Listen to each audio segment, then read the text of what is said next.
What's up, everybody? Welcome to the ASL Season 19 Finals. Tastosis, this has been one of the best seasons we have ever had, and I am curious to see if this is going to be one of the best finals we ever have. For sure, and to see it is completely packed in there, it just warms my heart.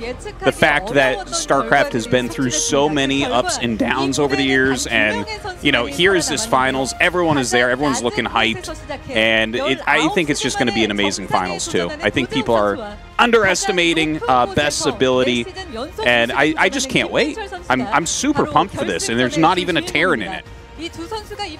Yeah, you know, it's crazy. Speaking of Terrans, this is probably going to be the last season where we don't have Flash. And so we're going to be having him probably next season. That's going to be super exciting to see. The question, of course, is can SoulKey win a 4th ASL in a row? Or is Best going to finally win his first ever? And then, of course, in ASLs after that, we got to see, you know, is it going to be Flash dominant again? Is SoulKey going to keep winning? Is it going to be somebody new? It's going to be a really exciting period for StarCraft. I can't wait for that as well. Also, Effort is back. So, I mean, this is just, StarCraft 1 is like heating up right now. But what we're talking about today is Best versus SoulKey. SoulKey going for that amazing fourth win in a row. Of course, Flash attempted that as well, but was shut down by the most anti-Terran maps we've ever seen. Can SoulKey do it here by taking out Best, who hasn't won a championship, even though Best has like the longest streak of being a top player in the world? Like, Best has literally been one of the best players in the world, one of the best Protoss in the world since like 2007 or so. Yeah, no, he's got a really, really decorated history of being a top-tier player, but yeah, not winning an ASL is kind of crazy. I think this is going to be either really one-sided and SoulKey's going to smash, or it's going to be really close and one of these guys comes out on top. I don't think we're going to have a situation where Best would like 4-0 or 4-1 his opponent. Totally agreed with you. Totally agreed with you. I think that that's basically impossible. SoulKey is too strong of a player, too complete of a player to fall in that way. So, you know, I'm hoping for a nice close finals, but I think that Best getting to see Snow versus SoulKey, plus his own style, which is very different from Snow's, you put those two things together, I actually give him a pretty good shot to take this. Like, I think SoulKey is favored a bit, of course, but I think that Best, I'm like, you know what, I think there's like 40–45% chance he can take this. I think he's going to be really well prepared, and he's going to execute well. He's been playing amazingly in this season. And you got to think, man, like, Best, how many times are you going to get to an ASL Finals, right? You get this far, you got to give it your all. You don't know if you're going to be back here again, but he's doing this against the hardest opponent currently in StarCraft 1. SoulKey is just so damn good. He's got the widest range of play, including doing a lot of cheeses, a lot of high-risk stuff that always seems to work out for him. But as far as macro goes and long games, I mean, he is the GOAT right now. He is on top of the world. It's going to be a tough one for Best, but, you know, on Best's side as well, he's got a very, very unique approach to the game. This guy uses Dark Archons more than anybody else we know. He is also willing to not play a kind of rigid, the kind of rigid style we see maybe more from like Bisu or Snow. He will do like fast expand builds and then mix it up with really crazy techs in the middle. And then, you know, on top of that, he does just have the kind of solid fundamentals. So I think we're going to have a lot of different looking PvZs here. I definitely agree with that. It's going to be a big variety of strategies. We definitely saw that in the round of 4 as well, and the previous round. We did just see on screen that every finals that was Zerg versus Protoss was won by a Zerg player, which is pretty crazy. And look at this. This is who people, the pros think that Best is going to win. That's crazy. I just got the most insane chills from that. I did not expect to see this, because I think fans overall are like, SoulKey's going to crush, but the fact that the pros are like, I think Best is going to win, wow. That's crazy, man. Yeah, more people think Best is going to win than SoulKey's going to win, and they must know something. Now, here's where, you know, the fans voted in. This is not shocking to me. I expected this to be pretty dominant here for SoulKey, but let's see if we got some surprises ahead here for us, Tastosis. Well, already there's been some surprises. The fact that more of the top pros think that Best is going to win is a huge statement. Like, these guys know the play of SoulKey and Best better than anybody. So That is fascinating to me. I can't wait to see it. Best has to have some crazy stuff planned. Yeah, it's going to be very interesting. Guys, we're going to be going into this match now. Enjoy.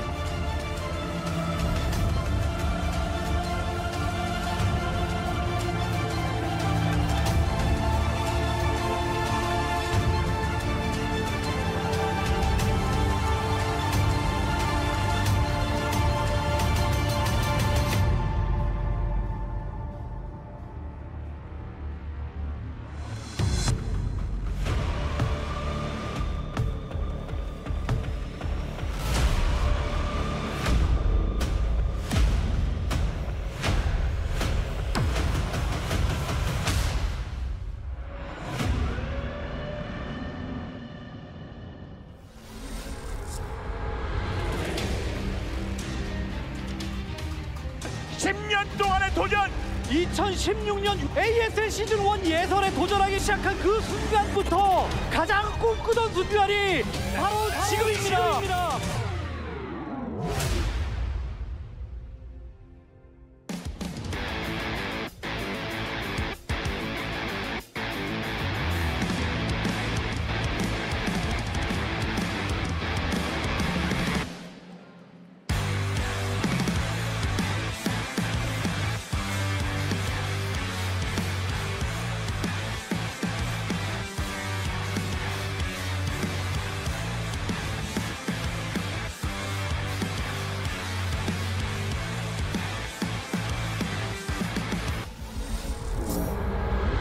AS 16번째 시즌 우승!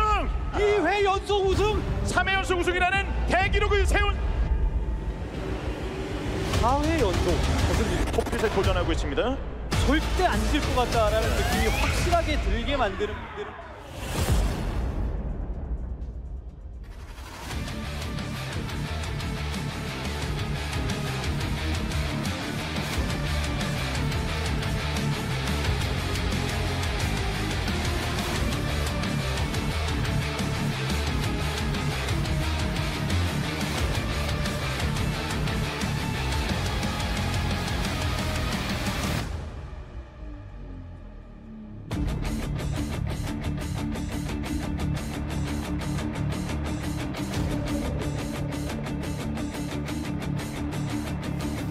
The long-awaited grand final of Hot 6 ASL. With these two players up on stage with hundreds, thousands of fans shall commence. The day you have yearned for has finally come. You two are coming from different places. It's different this time, different for sure, different for real. Best up on this stage. Look, thousands of fans have filled this arena to the brim. They're standing all the way in the back. Best, for crying out loud, win, they are saying. After 10 years, you have to win this time. 2006 debut, 2008 runner-up, and in the ASL, lost. We're in the 19th season, but this 19th time for SoulKey, it's been championship. Play Expo, play X4 Pete is what he's getting ready for. The time of reckoning has come, Best. Look, one person is saying Best for the win. There's droves of people who waited for this for 10 years. What do you say? Is today different? Will it be different on this stage? Coming to the venue, there's a different vibe here, so I want to do well, for sure. I genuinely prepared a lot, so if I can play like I practiced, I think I will win. Always making a turnaround when pushed into a corner. You've been showered with miracles. Today, there is a lot on the line with SoulKey, the Iron Wall, perfection incarnate. Can you take him down? I have to, right? That's what I came here to do in any case. Today is the day the wall crumbles. The four-peat is all but a dream. This is the end of the legacy. That's what Best is saying with determination. That's what he's prepared to do. I personally consider the round of 4 to have been the finals. I'll go back home a champion today. If the round of 4 was the finals, today is but a show match, best. SoulKey is confident like no other. He says this is all done and dusted. What do you think? But he's not wrong, but I always played from a position of disadvantage. Today is likewise doable. So, SoulKey, if the finals was played during the round of 4, congratulations are in order. Your C9 members are here to throw you a congratulations party.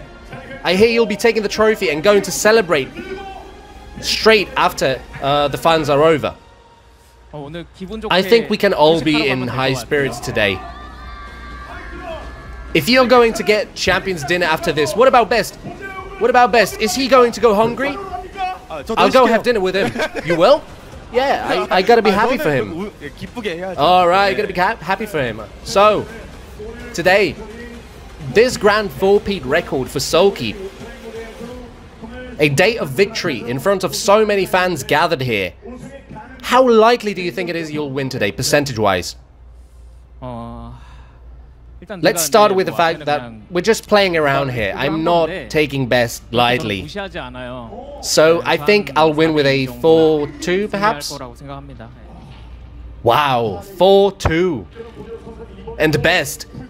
This time again, are we looking at a full series? Hopefully not. It would always get me on edge. I hope to win 4-2 today as well.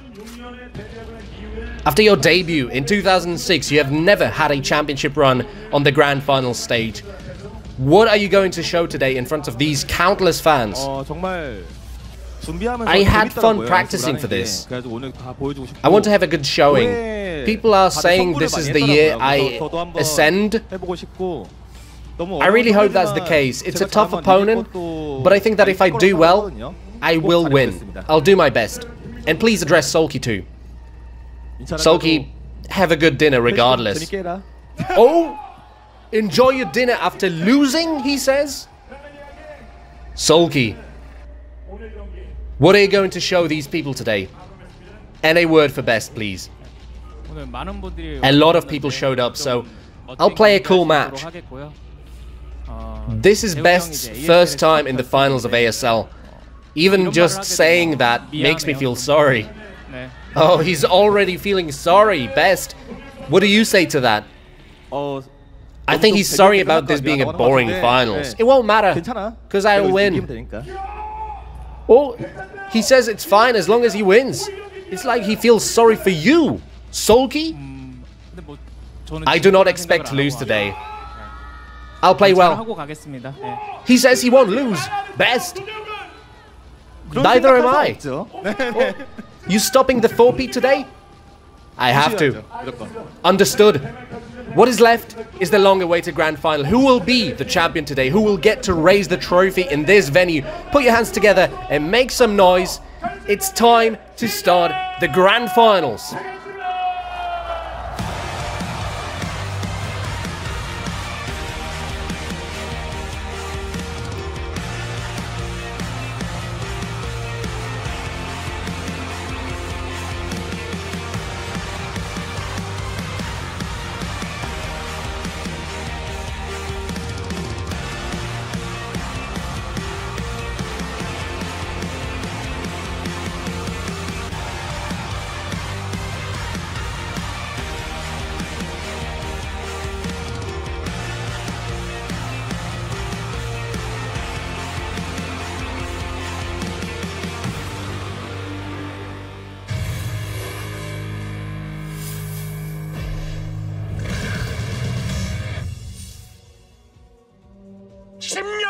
도전 드디어 이뤄내면서 진정한 개수로 다시 태어났습니다.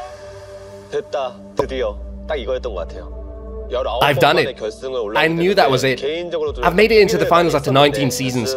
I had given up personally. But actually making it into the finals hits different.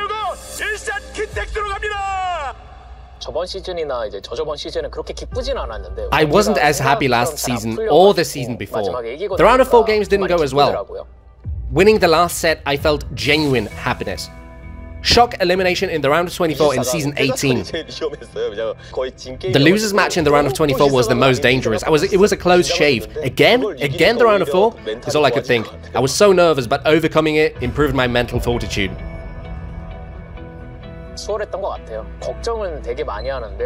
It was actually easy to make 4 finals in a row. I have a lot of worries on my mind, but somehow offline matches end up going really well. I think offline, that's my strong point. I wanted to meet SoulKey further up past the round of 16. I did not want to have to play best. It would have been nice if he had gone to a different group and lost. That's what I was thinking. Looking at the other side of the bracket, I chuckled to myself. With Rush on the other side too, wow, that would have been hell. I was surprised to see Zergs make it through. I am thankful they got taken down. I knew I would lose on my side of the bracket, but it didn't matter. I set out to show what I had. Taking down people I had never beaten in the ASL, it was a step up for me. I realized Best's planning is different from before. It felt different. I kind of felt he would make the finals this season. I had never beaten a Terran in the round of 4. I thought it would be tough, but if my strong points came through, I would win. It went well. I felt stifled, under pressure. I wanted to break free of that feeling. It's clear that Best plays better the stronger his opponent is. What if it's him in the finals against me? He knows me in and out. I thought it wouldn't be easy. I'm extremely confident in my ZVT, so I did not think I would lose to Rush, but dropping the first map? Oh, this is how you prepared, I thought. I realized I have to play safe. Losing Deja Vu against Snow, I felt that was not my day. I thought I was down and out. SoulKey must feel under pressure because he is so good. A championship run is cool, but stopping a 4-peat is even cooler. So I hoped for SoulKey to advance. What would I do if it was me? I thought as I watched the match. It was good for me to dream. I always thought SoulKey was a top-tier Zerg, but he has just become the absolute best. Back in the day, he played honest macro, now he all-ins well, he macros well, he knows what to take advantage of when he is behind. SoulKey is good at turning the tide of a match in his favor. That is the toughest part to deal with. I did think Best was a good player, but he was limited to online play. However, his macro is out of this world. He somehow always ends up with more units than other people in the same situation. I actually consider Best to be a more demanding opponent than Snow. I cannot take him lightly. All it takes is to be better than your opponent once in the Grand Finals. I think I have a good chance. I really want to get 4 championships in a row. I'll have to prepare well. There's hardly been times when a Protoss would beat Zerg in the finals. But if we just look at the past, then that would tell us I should not be here. The past is the past. I will write a new future. I do not leave things up to fate. I always break jinxes, but this one jinx, I will make sure it continues. It's a 50-50 chance. I have a 70% chance of winning. So sure? I am very fond of Best. I already feel sorry he has to play me in the finals. I will take the championship. SoulKey, you better keep your guard up. With how difficult it was for me to advance, I think it's a good storyline. I want to give it a good ending. My fans waited for so long, I will make that wait worth it and show you a great match. I'll play a good match and make sure to take the trophy home.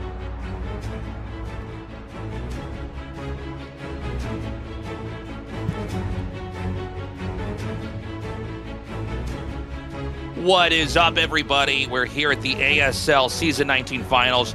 Dude, Tastosis, I'm so excited. This is going to be fantastic. The build-up is huge. You know, Best is so good right now. He's playing the best StarCraft that we've seen from him since Remastered came out, I would say. Of course, SoulKey, though, going for his 4th championship in a row. That's a record that not even Flash has. Yeah, I mean, history is going to be made one way or the other. SoulKey right now is on a streak that we didn't know if anybody else was able to do this. You know, when Flash stepped away, it kind of created this opening where we thought, okay, who's going to come out on top now? Because Flash, for the longest period of time, was so dominant, you know, his presence was almost so overpowering, overshadowing, that a lot of times it was kind of up in the air. Who is number 2? Who is number 3? Well, it turns out SoulKey has come in and filled this void. He is looking unstoppable. He's frankly the scariest Zerg player I've ever seen. Ever. It reminds me of Cyril when he was looking unstoppable in StarCraft 2. Yeah.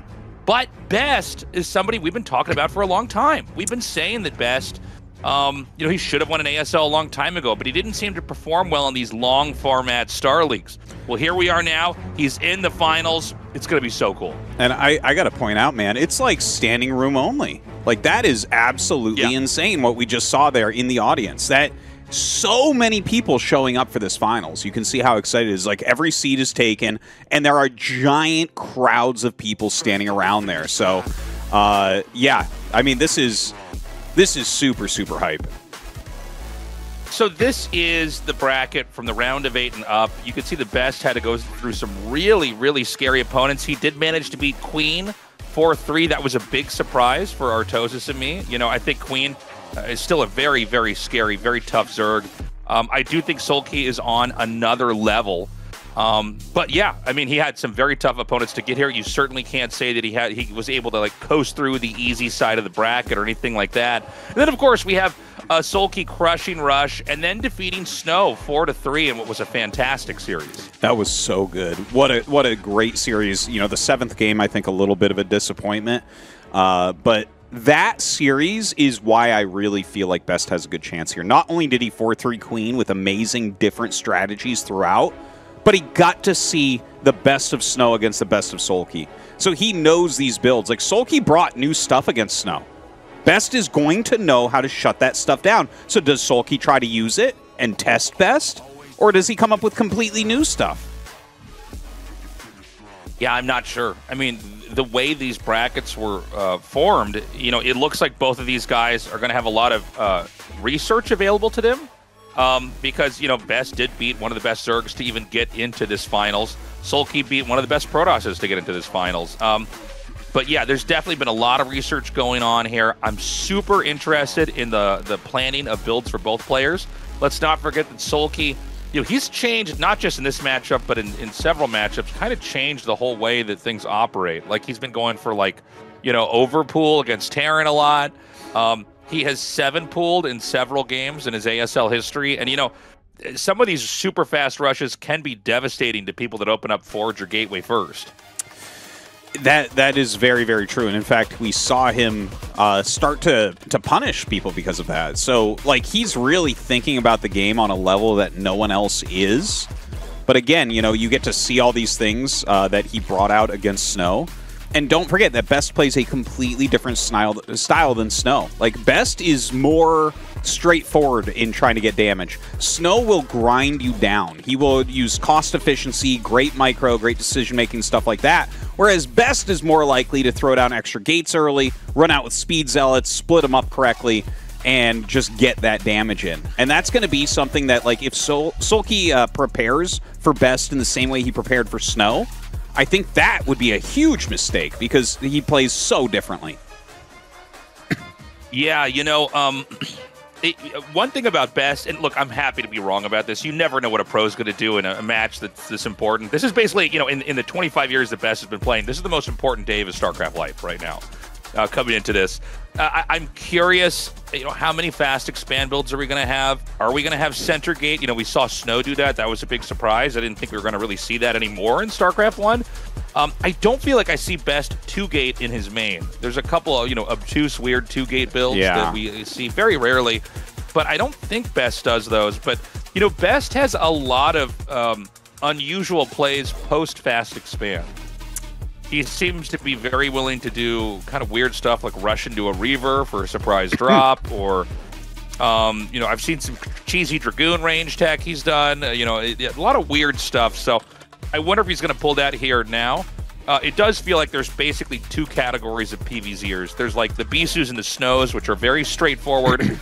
They're going to try to play, you know, with pressure. They're going to harass, and they're going to push. But then you get like Mini and Best, and they're a little bit more creative. They kind of play around the strengths the Zerg have. They try to trick them, or they'll put them in extremely uncomfortable spots.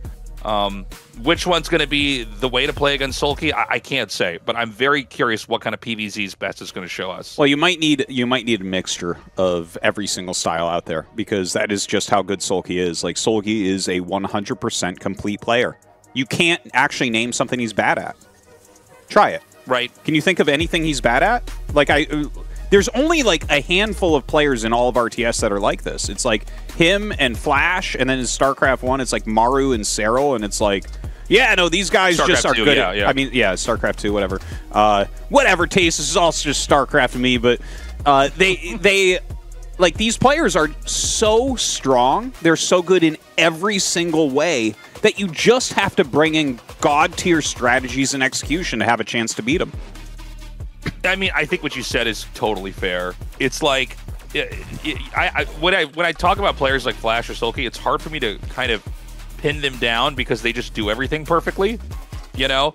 Sometimes you have a player, it's like, well, this guy takes a lot of risks, but, you know, he usually lets him pay off, but sometimes it backfires. It's kind of hard to describe SoulKey because he just seems to have, like, you know, 10 out of 10 stats across the board. Well, I think we're getting ready to start this first game here, Tasteless. Best is, well, you can see he's a little bit wiggly right there. Eating a little bit of chocolate, I think. Get that blood sugar up a bit. And I was actually confused when I saw his jersey. I was like, is that a pro team? It looks like that's just a football shirt, soccer shirt. I was like, yeah. We're not in that era anymore of StarCraft. Everybody's kind of a free agent here, actually making a lot more money, by the way. I know people get reminiscent about the pro house days, but it's way better now. Way better for the players specifically. But yeah, you got to wear what's comfortable, right? Those shirts let you can breathe wearing those. And the thing is, everyone outside of America just loves soccer for whatever reason. So, whatever. This is true. SoulKey here in the actual ASL jacket. Got to keep warm. You know, he's not going to really feel any nerves, I think. Like, SoulKey has won so many championships, not just here, but in StarCraft 2 as well. Whereas Best still is missing that big championship. You know, the last time he was in the finals was against Jelizerg in, like, 2008 or 9. And, you know, that didn't go his way, playing against the best Zerg at that time, and now he's playing against this Zerg. I hope he can do it, man. We have been saying for 19 seasons of ASL that he is basically the most deserving guy that hasn't won a championship. Yeah. Him and Hero. Him and Hero are like, come on, guys. Like, you guys really need that win.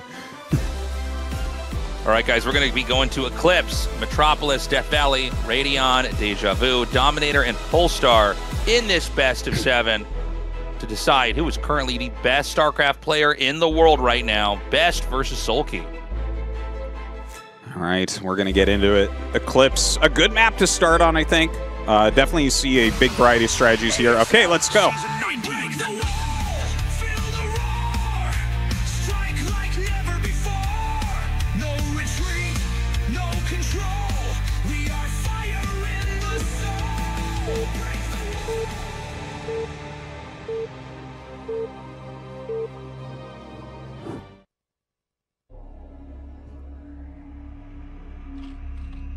Okay, in the top right is SoulKey, and the bottom left is Best on a map we've seen many times before, Eclipse. Two-player, two-spawn map here. Real quick, guys, before we get into Game 1 of the finals here, we just want to do a quick plug. We wouldn't be able to do this without you guys. Please consider, if you haven't already, signing up for our Patreon. It's patreon.com/ASL English. You know, they basically canceled the English production of this, and then we pleaded with them, can we please just, like, we'll just do it on our own. We'll try to, you know, get the fans to support us, and we record these on our own after the show. And it's all possible because of you guys. So we love you. Thank you. Yeah, you guys have been amazing, and the fact that we're 19 seasons in, still going strong. Honestly, I feel like Brood War is in a growth phase right now. You saw that audience at the beginning and how many people are there. You know, people from outside Korea still flying in to watch matches and enjoy the culture and the food and everything as well, and the greatest game ever. There is just nothing that measures up to this, and I feel like we are going to be in for a fantastic match. You know, every now and then you'll have like a one-sided finals that's no good. I can't see that being the case. I know you said it's either a SoulKey dominant victory or it's a close one with who knows wins. I don't think you can dominate Best right now. He's playing the best games he's ever played. I think you're probably right. Yeah, and he's just I mean, the thing is, he's so good. He was one of the 6 dragons. He's been one of the best macro Protosses in the world forever. He continues to improve himself. I just think it's going to be a great finals. You know, it's interesting that this is at the, I think this is the Kintex Arena, if I remember correctly. Yeah. You know, they have a couple of esports arenas that they own, but to see that they're going to have this produced that's, you know, somewhere that they would have to go out and rent is, I think, another indicator that StarCraft 1 is growing, right? That means they're adding, you know, an extra budget here to put something on in a place that's not in the, you know, the Samsung studio or the Jamshil studio or the one at Digital Media City.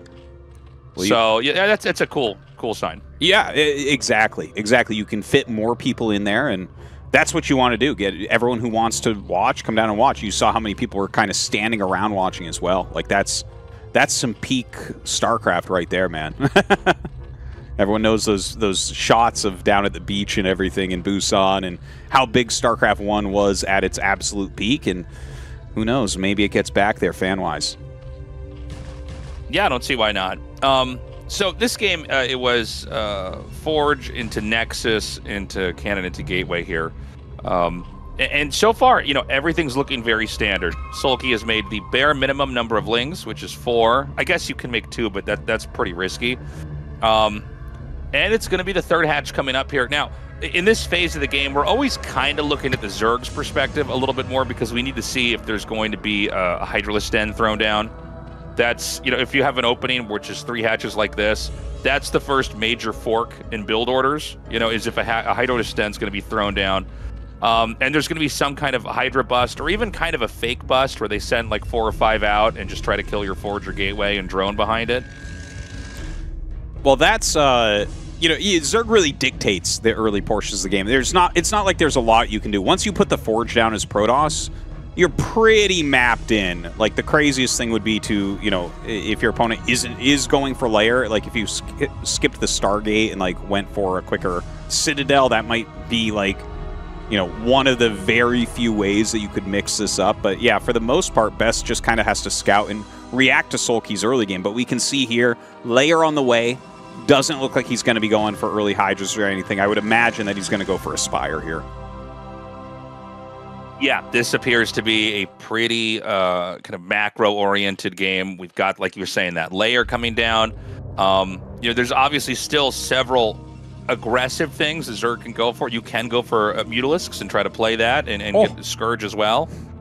By the way, back over here for Proto. Yeah. So go ahead. I was going to say exactly what you're about to say, but I'll steal it from you, Tastosis. He's going Citadel before any Stargate. Like, yeah. I don't even know if he's going to make a Stargate, but like that Citadel first, he obviously wants to put some pressure on with Speed Zealots.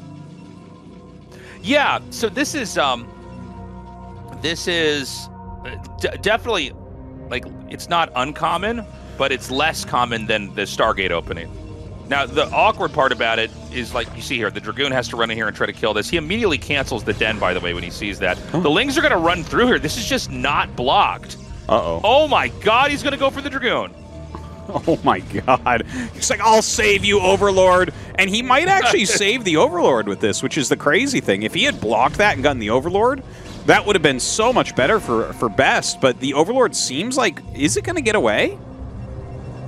I think so. Uh-oh. He's going to try to surround this again. Doesn't get a full surround, so he can't box it in. I mean, I think the Overlord's going to get out. This is insane to me. I can't believe he saved that. Yeah, that's wild. But, you know, when you're Zerg and you scout the Citadel, I mean, they don't have anything to protect themselves from Mutalisks. So a lot of times this forces the Protoss to have cannons in their main. Keep in mind, the Protoss doesn't know what the tech is. I mean, that's when people see Corsairs, I think if you're not a hardcore StarCraft person, it can always be a little bit weird looking, right? Because it's like, well, it's their games where you only make one Corsair, right? Like if they Hydra bust you. But the reality is the Corsair gets to scout, and so you kind of see what sort of game you're getting yourself into. But when you're doing this, I mean, you're playing blind. This is going to be +1 attack, Speed Zealots. And honestly, oh my God, he has these 2 Zealots that somehow snuck out there. That's crazy. He's going to run right in here and try to kill some drones. And the Zerglings are coming back, but the Zalt's going to have their way with these drones for a little bit, causing some lost mining time for sure. Maybe they'll get some kills as well. Looks like he is going to try to go in between the two hatcheries, but a pretty good drill there from SoulKey. Does end up losing a single drone, but it looks like he should be able to clean this up pretty quickly. I also do want to mention, because so much was going on there, but when he got in with the Overlord and saw that it was Citadel and not Stargate, he canceled his Hydralisk den. He was planning on a layer Hydralisk build. Instead, he went for that Spire right away, so switched that up, and here are the Mutas now to try to punish the build that has no Corsairs in it. Yeah, and I'm actually kind of glad that Best is doing this, because I've always wondered, like, what is the right way to play if you do see the Mutas come out? You know what I mean? Like, do you make a late Stargate, or do you just kind of, you know, lean in harder to your push and kind of ignore it? I think he's just going to go Zealot Archon. I can't imagine him trying to get a Stargate down right now and making that make a difference. But only one Photon Cannon in the main base. The one Dragoon is coming up to try to help. But, I mean, the 5 Mutas are going to be able to dominate that. This looks really bad for Best right now. Yeah, this is... If you ask a Protoss player why they don't do this build, because there's probably plenty of Protosses that don't even try this fork in the standard build, it's because of this. It's because this is such a headache, and it's so hard to deal with. And, you know, Mutalisks, I think we a lot of times think about them in the matchup TVZ, and you see Terrans just getting abused, but the same thing can happen to the Protoss. If you don't have a Corsair that just chases this out, it's hard to catch up to him. Even if you have Dragoons, you can run up there, the Mutalisks can run away, you can counterattack, even with the Archon that's going to be morphed here. This will make you appreciate how bad the Archon's range is, because when you watch Mutas just kind of run around and avoid the Archon, and the Archon just never gets a hit off. It is a problem. The Archon, you know, has a hard time getting through, like, thin building placements. Also, its range is not super fantastic. So, yeah, the Mutas just run around. Yeah, like this. Yeah, and in fact, if you're really on top of your micro, you can kill it with the Mutas without taking a shot, too. Yeah, the Mutas have, like, 1 or 2 more range. It's generally not advised to do that, just because it's, like, such a hard play to do. But, yeah, you can actually hit Archons and run away, and they can't do anything. And you can see that at this point in time, SoulKey is just kind of leaning into this. By the way, if this Nexus goes down, I think we're going to Game 2. Well, we'll definitely go to Game 2 at some point, but it seems faster than than normal here if he gets that Nexus. Definitely not looking very good for Best, but he does have at least a little bit of anti-air. He got that Storm off, but the High Templar actually goes down. Looks like he's going to try to utilize another one. This is bad, though. Multiple storms. Oh, my God. His Glaives kill a Dragoon? Are you kidding me? It's so bad, man. It's just so hard to watch. But this is why you mostly see pros get a Stargate every time. To the point where, like, we never even really talk about this build in PvZ unless someone does it, right? Because there's no reason for me to, you know, explain this whole thing that almost never happens. So he's lost the Nexus. I mean, this is very unwinnable at a pro level. He's remaking the 2 cannons before the other Nexus has started. Yeah, I mean, there's almost no way to recover here. It looks to me like he's just going to go, like, Dragoon Archon and try to do some push, hoping there's not any Hydras. But there's already Hydras on the way. So definitely not something that's going to work out. Like, I feel like he could almost leave at any time now, and no one would judge him for that. You know? Even though we're in a finals, it's like, okay, well, if it's not going to kill your mentality, I guess you can stay in this game, but this is not a game that you're ever going to be able to turn around. No, I mean, you know, I remember in the early days when we would cast, sometimes people would be like, you guys say the game's over before it's over, you know, and it's like, and I really always I never want to take the hype away, you know, or call something too soon, but like, there is this level of just cruel reality where it's like, no, at a pro level, this is like not something you can really recover from. You know what I mean? Protoss has not made a scratch on the Zerg side of the map. Yeah. Keep in mind, those storms that were spent on the Mutas that really didn't stop it are now not here to fight these Hydras that are eventually going to come in here. So, you know, the Mutas have basically broken the ankle here of the Protoss, but the Hydras are going to be the killing blow. Because when you get enough Hydras, it just doesn't matter what the Protoss have. If they don't have like 4 or 5 storms, they're dead. And he just went in and killed all the High Templars, so even with these 1-1 upgrades, no real chance for Best to hold on here. He's only got a couple Photon Cannons. So yeah, GG. A little bit of an anticlimactic game. I think SoulKey got the scout off so well. The fact that he saved the Overlord with the Lings, but also slowed Best down with the Lings, made it so that his +1 Zealot legs timing just didn't really do very much. And SoulKey's switch, of course, in the Mutas shows you why opening Stargate is the absolute norm.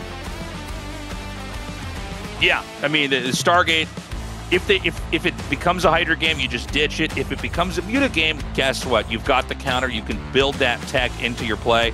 But yeah, Best, we were talking about the fact that he has some unusual builds that he goes for post-fast expand. We saw it right there. Unfortunately, the Mutas got out, and you know, that is the fundamental concern for the Protoss, and why we don't see that more often is because once you get enough Mutas out, you don't really have a whole lot of control over the game at that point in time. No, the Mutas are just so flexible. There's so much that you can do with them to punish.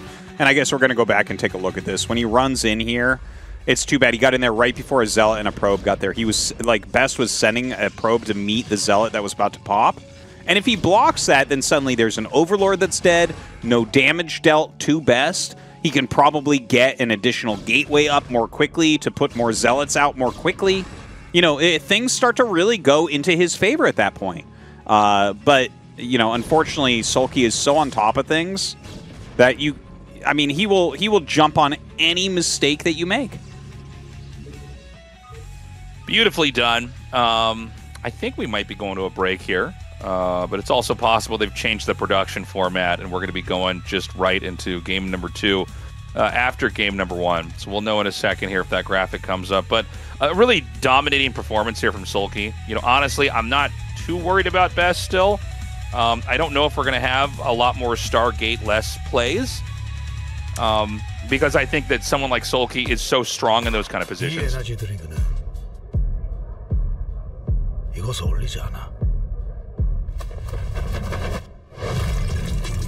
단백질이 들어있거든. 청량하게 마시는 단백질 에너지 드링크. 에너지가 담백해. 하식스 5%.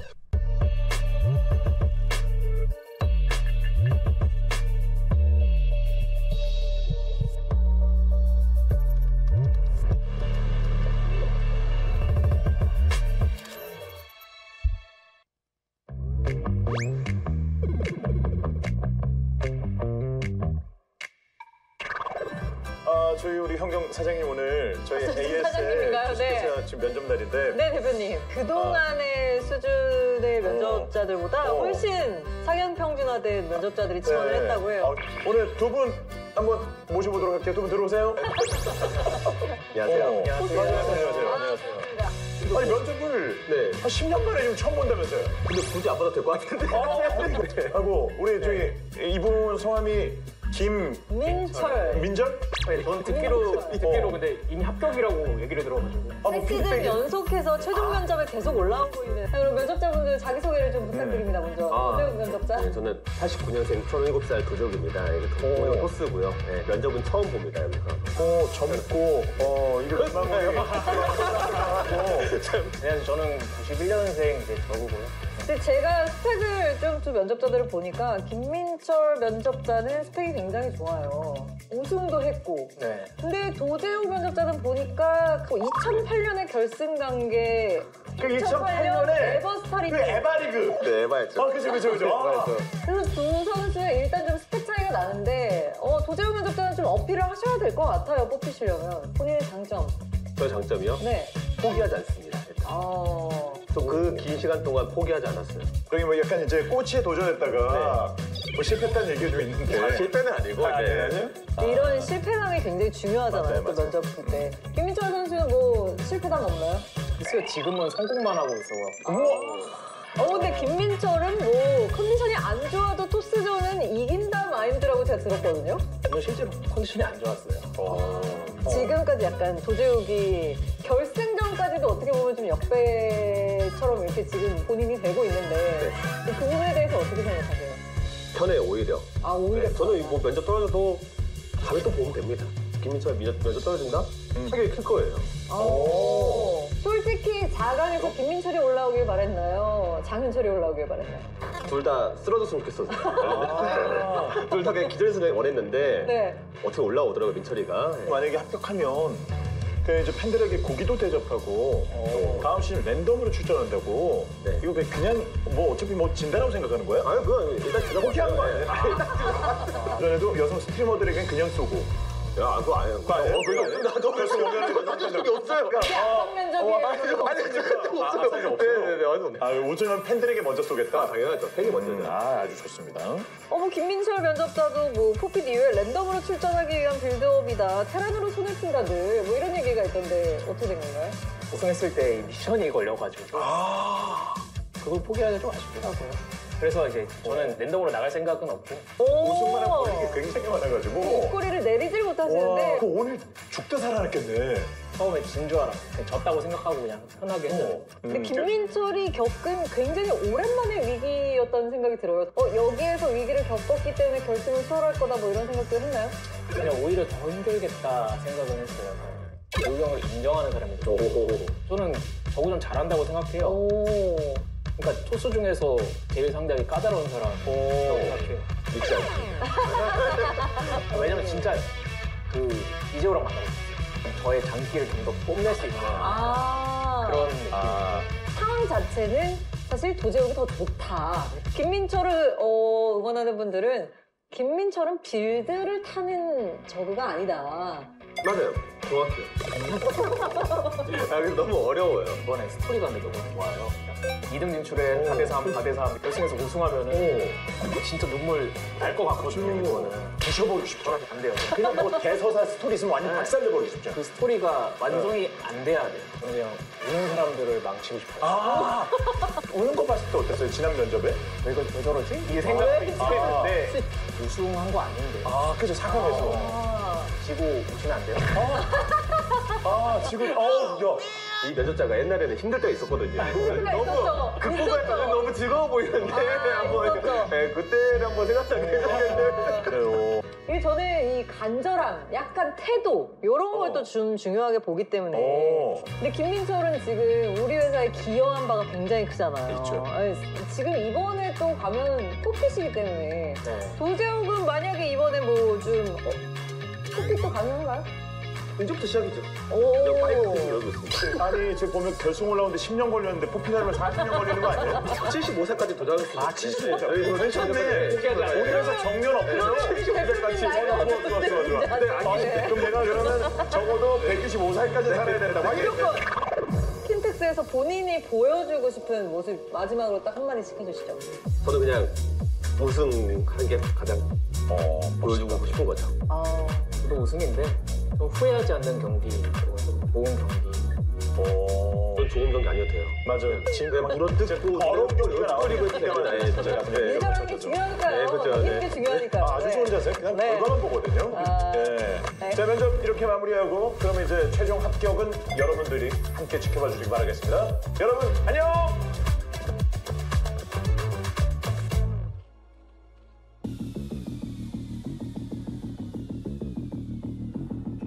Welcome back, everybody. We're going to be going into Game 2.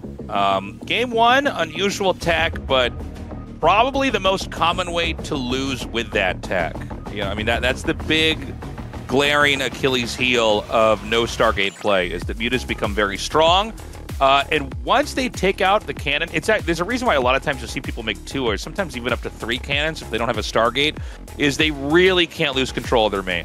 They're going to lose their Nexus, they're going to lose all their key tech, and there's no world where Protoss can recover that Nexus and then push and win the game. There's no good anti-muta on the ground. You know, even when you have a giant army, mutas can fly in and kill what they want. So it's silly to think that it's like the desperation Dragoon that we see is like mutas start breaking your main and then someone makes a Dragoon. That's when you know the game is basically over because the Dragoon just doesn't it doesn't do anything, and then it's like you make an Archon. Dragoons are coming out like too early. It's like, oh yeah, he's like, you're making Dragoons instead of Templars because you need something that can shoot up to just sort of fill in into the fight. Yeah, you know, by the way, when you see a Dragoon early in a fast expand build, usually that means there's some weird tech going on. Yeah, that's like a little bit of a giveaway. If they're like going to try to kill it, because otherwise they would just have a Corsair and kill your Overlord whenever they feel like it. But when there's a Dragoon running around, usually it means there's something sneaky going on. We're going to move on now to map number 2, and it's going to be on Metropolis. Dude, this is epic music for a finals, man. I'm digging this. Metropolis, this is where Best went a 2-gate in his natural and looked like the old player Reach against Queen. Let's see if he does something similar here.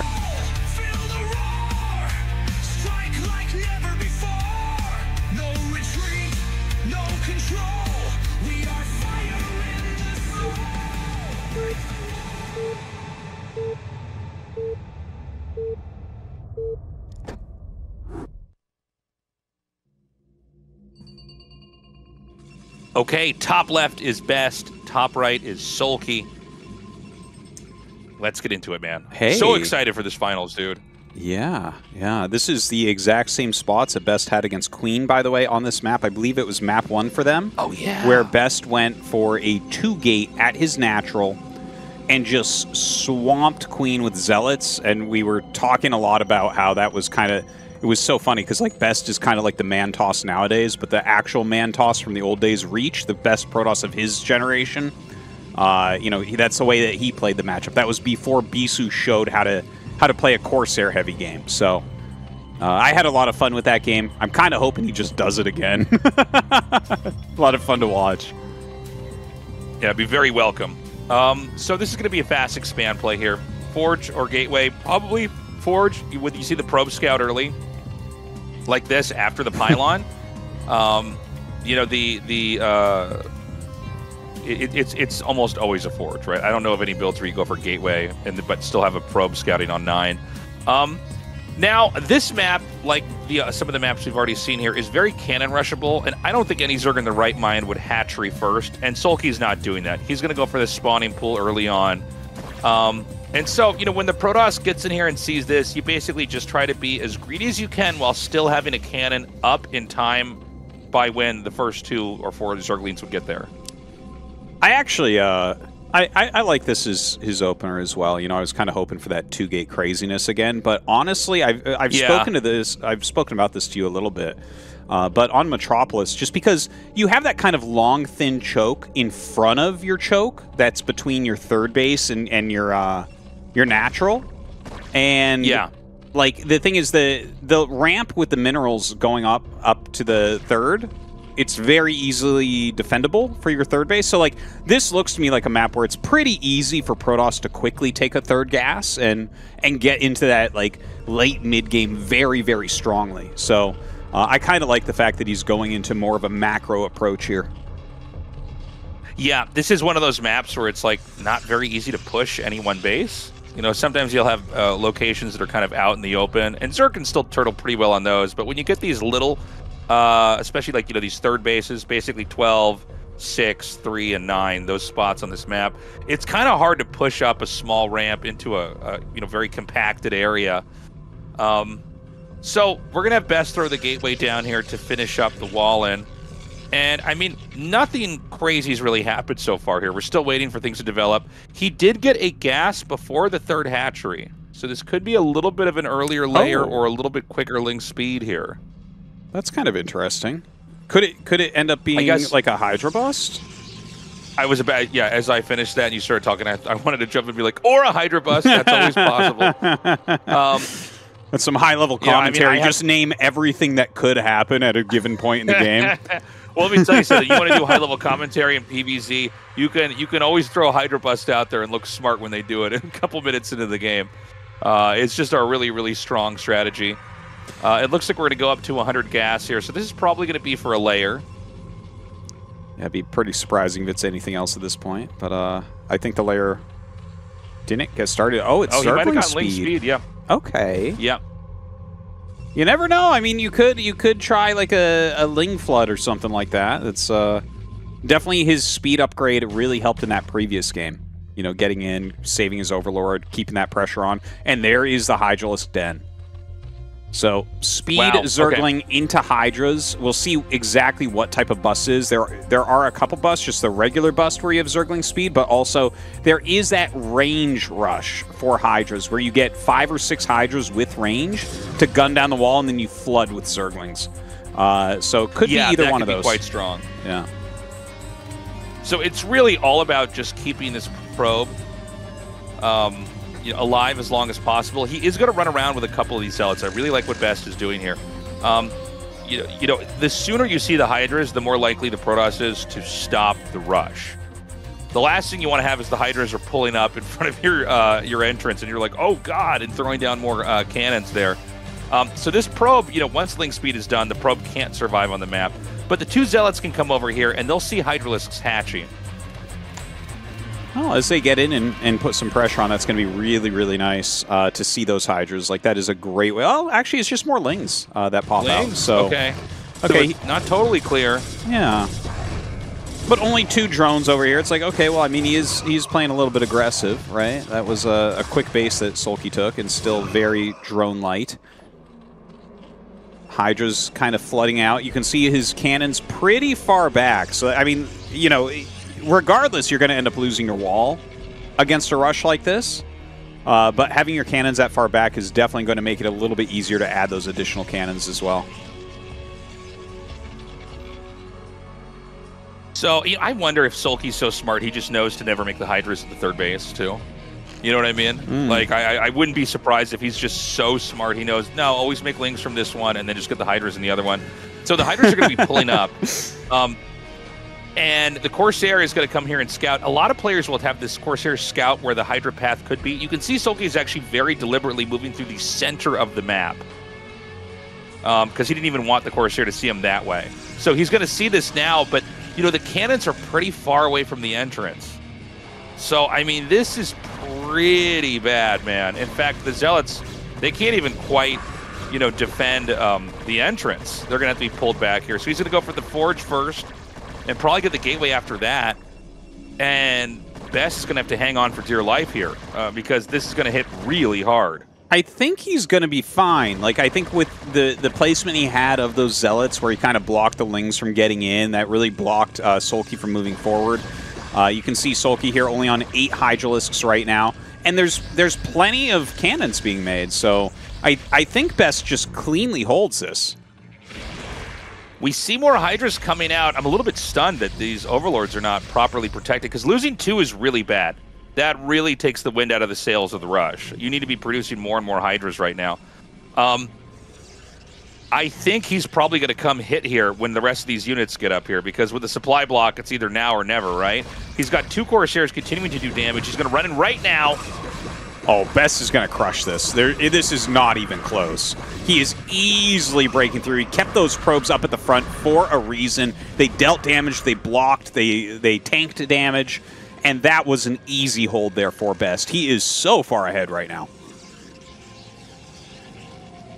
Yeah, not mining gas over here at the Natural. Probably a tough call, but one he had to take here to make sure he has the minerals to come in here and put up these cannons. The Corsairs are still zooming around the map, but, this is one of these funny situations because it doesn't feel good for the Protoss, but as long as you're teching and making workers during this, you're going to be okay. The Zerg is on 3 hatcheries.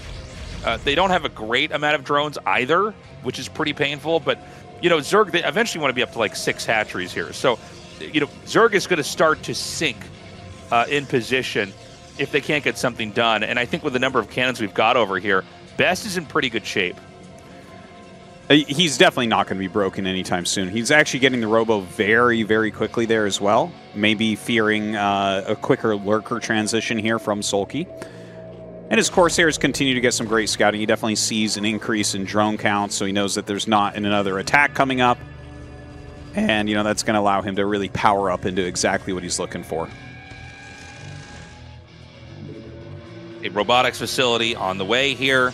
We're just seeing him fill out the rest of his tech. Actually, hold on a second. Does he have any Templars at all? I haven't seen a Templar yet. Why are we... But he does has a Templar archive. Yeah. Like, I could see him... to see a Robo start before Templars are out. He might go for, like, a DT drop into the main base, because that top lane is completely empty. He's got the Corsairs to make sure of that, and he's already checked the main base, like, 3 times for Overlords. So I could definitely see him trying, like, a DT drop here. Oh, you're so smart, Artosis. I think you're spot on. Yeah, that makes total sense. I wasn't even really noticing the Corsairs up there.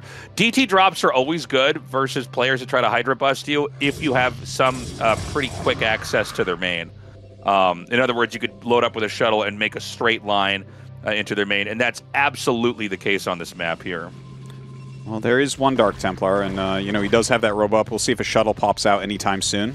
And look at this. He's actually found additional Overlords while pushing the Hydras back with these Zealots. This is so one-sided right now. Best is absolutely crushing.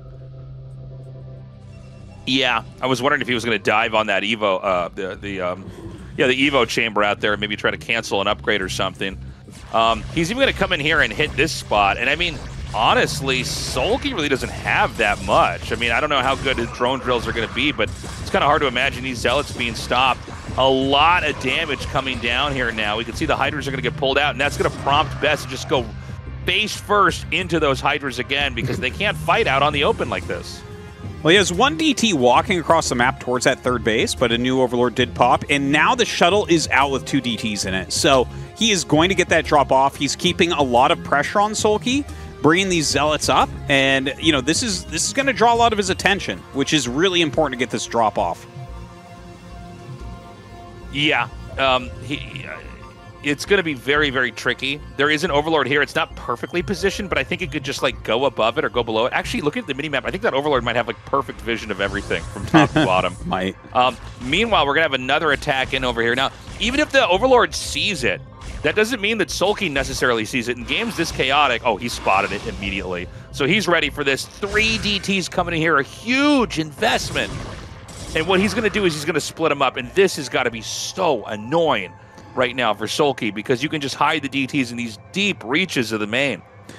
Now, SoulKey has made some Mutalisks, so he's going to try to put some pressure on with that. But you know what? Like, plenty of Dragoons sitting up here waiting for it. He's already made cannons as well. I'm not sure how much damage these Mutas will be able to get done. And there are still DTs in his main base. Look at that. He has his 3rd setup, plenty of cannons being made there as well. Dude, Best, look at this, 123 supply to 68. Not even close at the moment. Those Mutas are going to have to create a miracle for SoulKey. Yeah, even this DT coming down here and doing a decent amount of damage. 2 more DTs going to come up. I don't think we're going to catch it on camera, but the 2 DTs in the main did get killed off. So there's no more DT threats there. Muta's going to come in here and try to get something done. It seems like the Dragoon count is high enough that the Mutas can't really hold their ground. Now, there's still the issue that these Mutas can snipe Templars. So we want to watch for that. In fact, when Storm kind of whiffs, I guess if the Mutas are moving, there's really not that much damage that can be done to them over there. So he's going to come back. And, look, this isn't the end of the world for SoulKey, but it's looking pretty bad, if we're going to be honest with you guys. Like, there's no 4th base started, and I don't think there's any way to start a 4th base. Because the moment that you set that up, Best is going to run out on the map and smash it back down. He's got one of these really strong, heavily Dragoon-based armies against a SoulKey that's having a hard time getting into the macro portion of this game. Now, the Mutas are doing a little bit. And, you know, SoulKey's he's finding damage where he can. But, yeah, he just GG's. Yep. Now, that might seem... I respect that. Yeah, that might seem premature, but... I actually think something like that's completely fine. You can look at that position and be like, oh, there's literally nothing I can do here. He doesn't even have a trick. It's not like he has a bunch of lurkers on hold position or something. So, you know, he gives up on that one. And I think it's better to just save your energy. You know, we were talking about in Game 1 where Best could leave and we wouldn't judge. This is one of those situations where SoulKey really understood the situation and was like, okay, I'm out of here. Yeah, best of 7s, a lot of it's about stamina. I don't know, about you guys at home, but man, if I play a couple hours of StarCraft, well, I mean, I feel great, I had fun, but man, it's a lot. That's a lot of energy that you're pouring in there. And so, it makes sense that in a position like that, that's so hard to play through and kind of unwinnable, to just bail on it. Be like, okay, let's go into the next game, tie it up 1-1.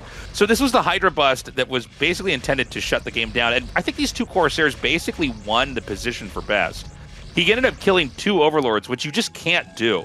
The whole idea is that there's this never-ending amount of Hydra pressure. And, I have seen Protosses that have like 10 or 11 cannons, and they'll still get run over by enough Hydras if you keep the pressure on like this. But Best did a really good job. He put the probes way out in the front.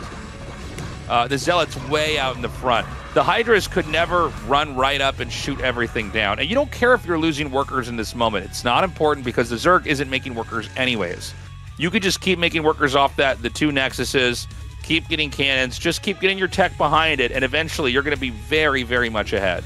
And by the way, because that was like a Speedling-focused Hydra bust, he was more all-in than normal. He had 17 drones. A regular 3-hatch Hydra has 22 drones. So that's actually a big, big difference. SoulKey was super all-in, didn't get anything done. Great hold there from Best. And we talked about the fact that SoulKey, he's got a lot of really strong all-ins, a lot of really strong aggressive plays. So it's not too shocking to see him go for that. You know, game 1 was a lot more of a kind of standard play. Yeah, I love the random on-camera thing, and both of us have to sit up in our chairs suddenly as I'm turning it on. But yeah, this has been a good final so far. A couple of very one-sided games to start, but that's okay. Now it's 1-1, and it's kind of like we're going into a best-of-5 from here. And you know, you're definitely in a best-of-7 like this. I think if both players did their jobs correctly, you should have some one-sided games because you're going to use like a lot of strategies that you're looking to just railroad your opponent with, you know? Like that's what SoulKey was doing there. And the thing is, any build that can just come in and knock someone over like really, really quickly is one that they can also stop and make look silly. Yeah, you know, it's a situation where, you know, I want to see how many times each side is going to try something crazy like that. Like, you know, and by the way, game 1, like what Best did, it's not like crazy cheesy. It's just like a very different way to tech. But, you know, SoulKey, he does actually, I think he cheeses more than any other Zerg. I would take like the top 5 Zergs we have, because some of the lower tier Zergs, yeah, we have like a lot of 4 pools or 5 pools or just stuff like that. But yeah, when you get the very best Zergs like Hero, Action, Queen, and obviously SoulKey like does a lot of weird rushes. So not shocking to see him do it, but Best does hold there. Yeah, I would agree with you actually when you take the actual top Zergs. So it's like SoulKey, Hero, Queen. Yeah, probably Action, and I'm sure I'm forgetting someone obvious up there, but like Action cheeses a fair amount, but they're not like super well thought out. It's like standard cheeses. But yeah, SoulKey mixes in a lot. And the scary thing about that is that he's the best macro player. It's kind of like, we've talked about this so many times in so many different seasons of, even between StarCraft 1 and StarCraft 2, where you'll get players that are so great at macro games. And it's like, oh god, if you just mix in a few cheeses, you'd be one of the best ever to do it. Like, if you recall Stats back in the day in StarCraft 2. Yeah. Who, of course, was a great StarCraft 1 pro as well. But, like, the guy literally never cheesed. And it's like, what, he's in the finals of every tournament. It's like, dude, if you cheese one time each best-of-5 or best-of-7, you're going to win everything. And, you know, some players aren't willing to do that when the pressure's on. But then you get a player like SoulKey, and he is absolutely willing to do that. And this is part of his power. It makes me think of Hydra, actually, back in the day, where it's like he was the scariest macro player. But the issue is, like, if you cheese too much, it's bad. If you only macro, it's bad. There's a very a kind of perfect balance of doing both that makes it where opponents don't feel like they have a lot of freedom to mess around. Oh, guys, we're going to take a short break.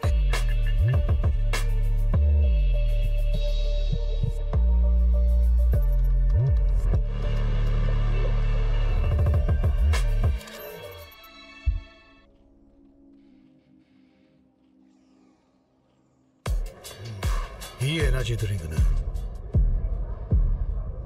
이것을 올리지 않아. 단백질이 들어있거든.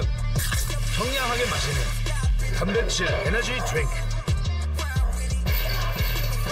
에너지가 담백해. 하식스 5%. Love on repeat. You just hit delete. Wishing they were me, but they can't compete. Swipe left, swipe right, doing it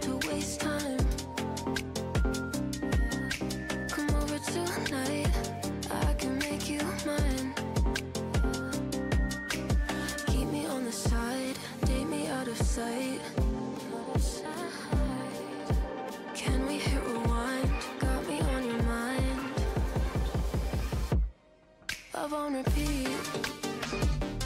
You just hit delete. Wishing they were me, but they can't compete. Locked in a screen. Tell me what you need. I can be the secret. I'll keep it discreet.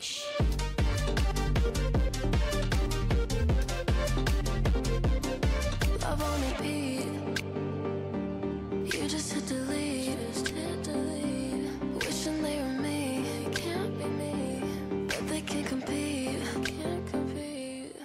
Yeah. Swipe left, swipe right, doing it to waste time. Yeah. Come over tonight. I can make you mine. Yeah. Keep me on the side, date me out of sight. Can we hit rewind? Got me on your mind. Love on repeat. You just hit delete. Wishing they were me. Can't be me, but they can't compete. Can't compete. Locked in the screen. Tell me what you need. I can be the secret. I'll keep it discreet.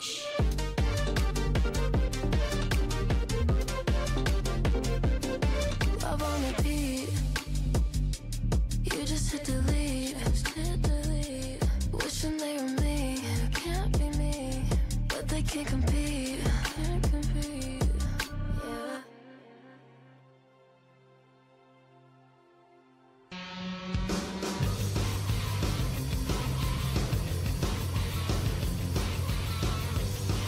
Welcome back, everybody. We're going to be going into Game 3, and I'm hoping we get a couple super long late games, Tastosis. I feel like these have been cut short right in the middle of the mid-game. Somebody can't develop it. Go ahead. I think we definitely will. But, you know, they both did sharp builds that got shut down in the previous 2 games. They both did something kind of out of the ordinary, took some risks, and got punished. Which, that's kind of, you know, that's part of a best of 7. But we definitely will get some longer games. Like this Death Valley game coming up, this one definitely could be a longer one. Like, I've loved some of the Death Valley games that we've seen. Best vs. Queen, one of the best games of the season, in my opinion, on Death Valley. But it seems hard to finish someone off because you have the emergency button of killing off those assimilators at your front, right? So I would say that this is very likely to go to a long, like, hive tech type of game. I also wonder, you know, on Death Valley, there's always a chance someone does something really cheesy, you know, that kind of circumvents even having to learn the map. And that's a real possibility. Like, maybe there's a world where, like, we just see Proxy Gate right outside the Zerg's base. You know what I mean? Doesn't have to happen, but it's something we want to throw out there. I'm so happy, by the way, to just see that this is in this huge... I assume this is some kind of a convention that's going on, maybe like a gaming expo or something like that. But you know, that's a really good sign of the vitality and health of the game that they're doing this. It really is. You know, StarCraft 1's had a lot of ups and downs here, but, you know, it's been doing great lately. Oh, we're going to go to an interview now, I think. 조진세입니다. 네, 반갑습니다. Well, I don't think we actually have this translated. So this is probably... We don't preview this because we don't want to have it. We want to make it feel like it's live, which is for us. But then there's moments where I'm like, oh, what's going on right now? Is this going to be something we're going to have in post? These might be their friends, or these might actually just be fans, and it's like, there's nothing I want to hear less, to be honest with you, than what the fans think is going to happen. It's like, well, guys, I mean, he's like, well, I just really love SoulKey, and like, he's just such a strong Zerg, and I think he's going to be able to kill him with Hydralisks. And I'm like, okay, yeah, cool. Anyways, you know, Tastosis, let's talk more about how SoulKey might go ahead and 5-pool to kill the assimilators, you know, like, that's more interesting.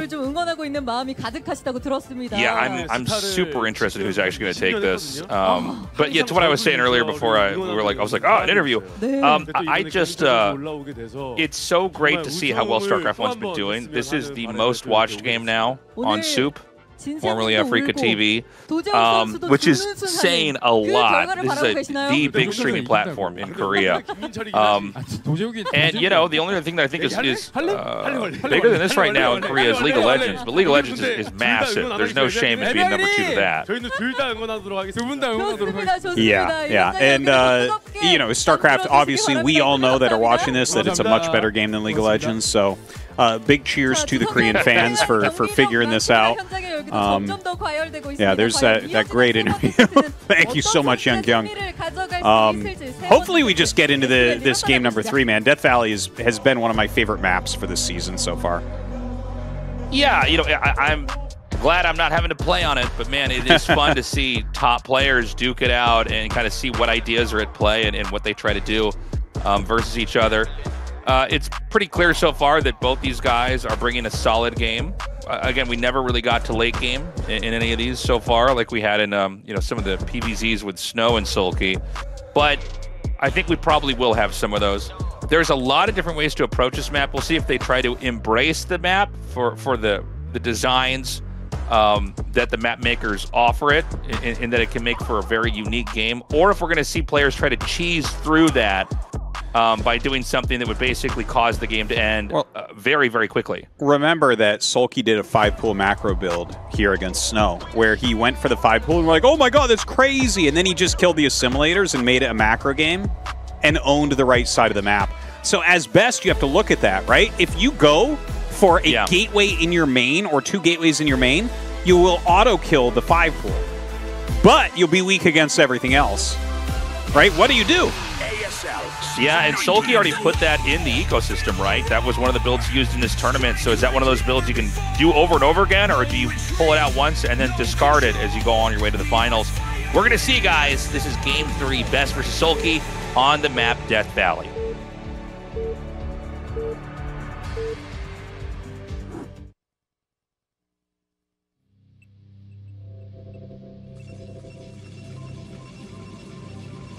All right, so we have Best there in the bottom right, and in the top left, we're going to have SoulKey. Ooh. And we got to see, is the rush coming?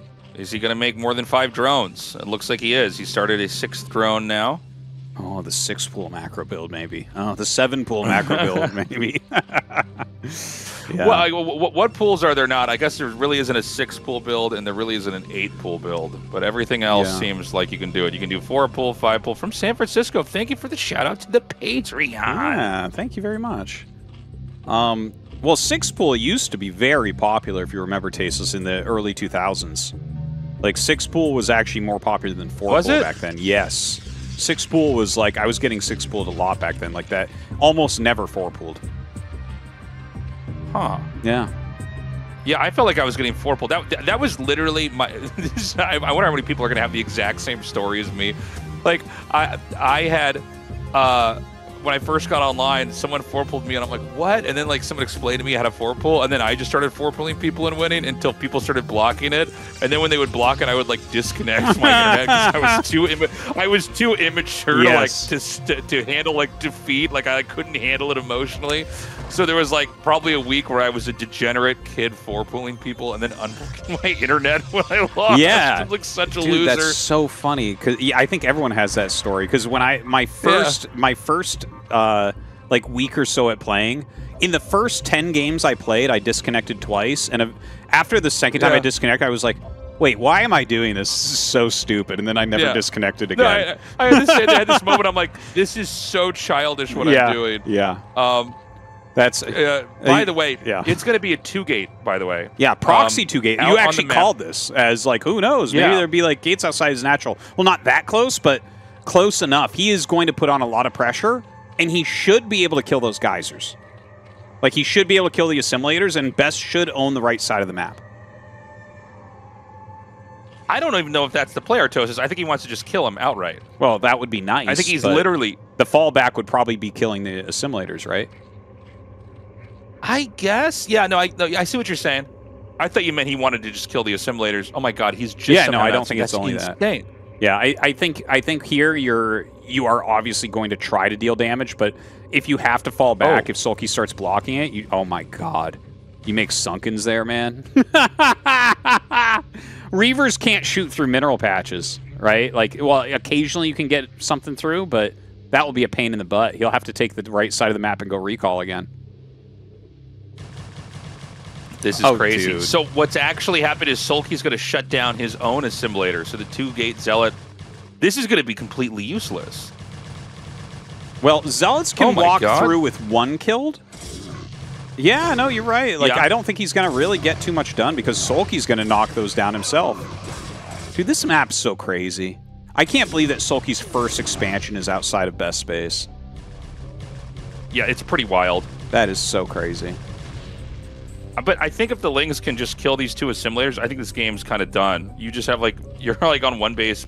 Well, God, this is getting so weird. If he can identify what's happening, he could glitch Zealots over the minerals to rush that hatchery. Well, he'd have to stop rushing to do that. Yeah, yeah. But if the assimilator goes away, there's no reason not to go home, I guess. Well, he's going to push in. Oh, actually, here's a question. Artosis, can't you just build an assimilator on there and open this back up if they block it out? No, they're unbuildable. Oh, okay, okay. I forgot about that. Yeah. So the Zealots are going to try to come through now. And he wants to keep this Zealot slow drip going for as long as possible. But, I mean, SoulKey's been pretty good with his control so far. Oh, man, yeah, he's actually going to take out the Lings that are in between. Dude, he's opening the minerals. Instead of preventing, he's opening them. Yeah. SoulKey is mining down the mineral wall. Like, we've seen so many games where people are denying that from being opened, and now he's like, no, now I want it opened immediately. And it's like, okay, well, nothing actually makes sense here. This map is like an Escher painting or something. Like, all the general rules of StarCraft just don't apply. This is so insane. He's sending Zealots back. I think he knows. I don't know if a probe spotted that or not. He also just checked with his own Zealots to see if those minerals were mined out. And so I think he wants to just have Lings counterattacking inside the main. He finally opens it up. There's going to be at least 6 Lings out. This is crazy. This is such a weird-looking game. We'll probably never even ever cast a game like this ever again. This is just going to be a one-off. He's going to go to Stargate. The 2 Lings are over here hitting the pylon. Oh my God, he almost had him! This is so crazy. Now there's a bunch of Speedlings in his base. What is he doing? Oh, he's going to go unpower the pylon? Are you kidding me? Dude, this is like some big brain 5D chess type of stuff that we see going on. This is crazy. This is so wild. Okay, so the Lings are now here. He can try to kill probes. I guess he could also try to get the Nexus, too. That's another option if the probes proved a little bit too formidable here. Is Best dead? He's dead. Keep in mind, the Zerg's on 1 hatch in their base. All the probes are going down. This is such an unusual game. That was Unreal, so man. weird. GG, that was wild. That was wild. You could not make this stuff up. If you had the best writers from WWE trying to plan out the craziest StarCraft match, they couldn't have come up with that. Yeah, and he's like insane. Yeah. He mined out the minerals in his own main, too, to get his own Lings out to counterattack across the map. I guess there was 1 or 2 sunken colonies back there, and he's probably confident enough he could just drone drill to buy time. That was insane. It was so wild because it's like he proxies the gates, and then SoulKey's like, I want to kill these geysers, and then Best is like, no, you don't, and then he's like, I do, ha ha ha ha, and he kills the geysers, and then instead of containing Best, he opens it, and then he opens his own, and the Zealots just do a lap around the map trying to go home to help, but the Speedlings are too fast. What an insane game. Like, that is just... That is not something that could ever be predicted, a game that looked like that. And I guarantee you, neither of them had a game that looked like that in their practice. They both had to just kind of wing that one. Yeah. It was fascinating to see the Lings trying to tear down the geysers and the Zealots like trying to basically protect it so he could keep trafficking through more units. What a special game. Thank you so much, map makers, for Death Valley. That is just a cool map.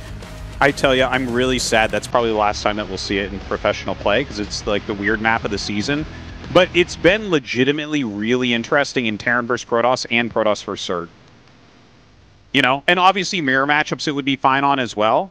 But yeah, what a fun map that has been. Cheers to the map makers who made that. Yeah, shout out to the map makers. We got to have cool maps like that to just make for interesting games. You know, and I think sometimes people focus so much on like, oh, it could be an island map. I know I personally do that. And I'm like, who's going to control what side? Then I'm like, oh no, this made for one of the weirdest rushes and then the craziest counter rushes I've ever seen. Yeah. We're going to go to Radon here for map 4. Again, nothing but action-packed games. No late game, no end game push from Protoss, no Zerg turtling it out to Defilers, at least not yet. We'll see if we get one as we go into map number 4 right now.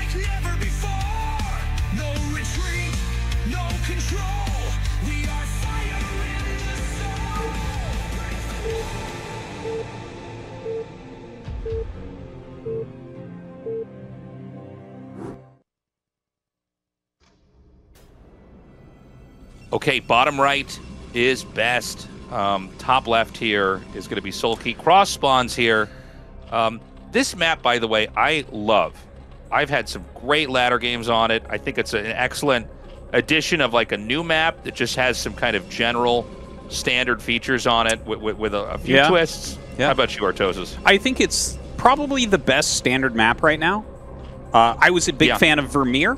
I was a big fan of Polypoid. I actually think this is better than Polypoid for sure. I think it's actually probably a little bit more balanced than Vermeer overall.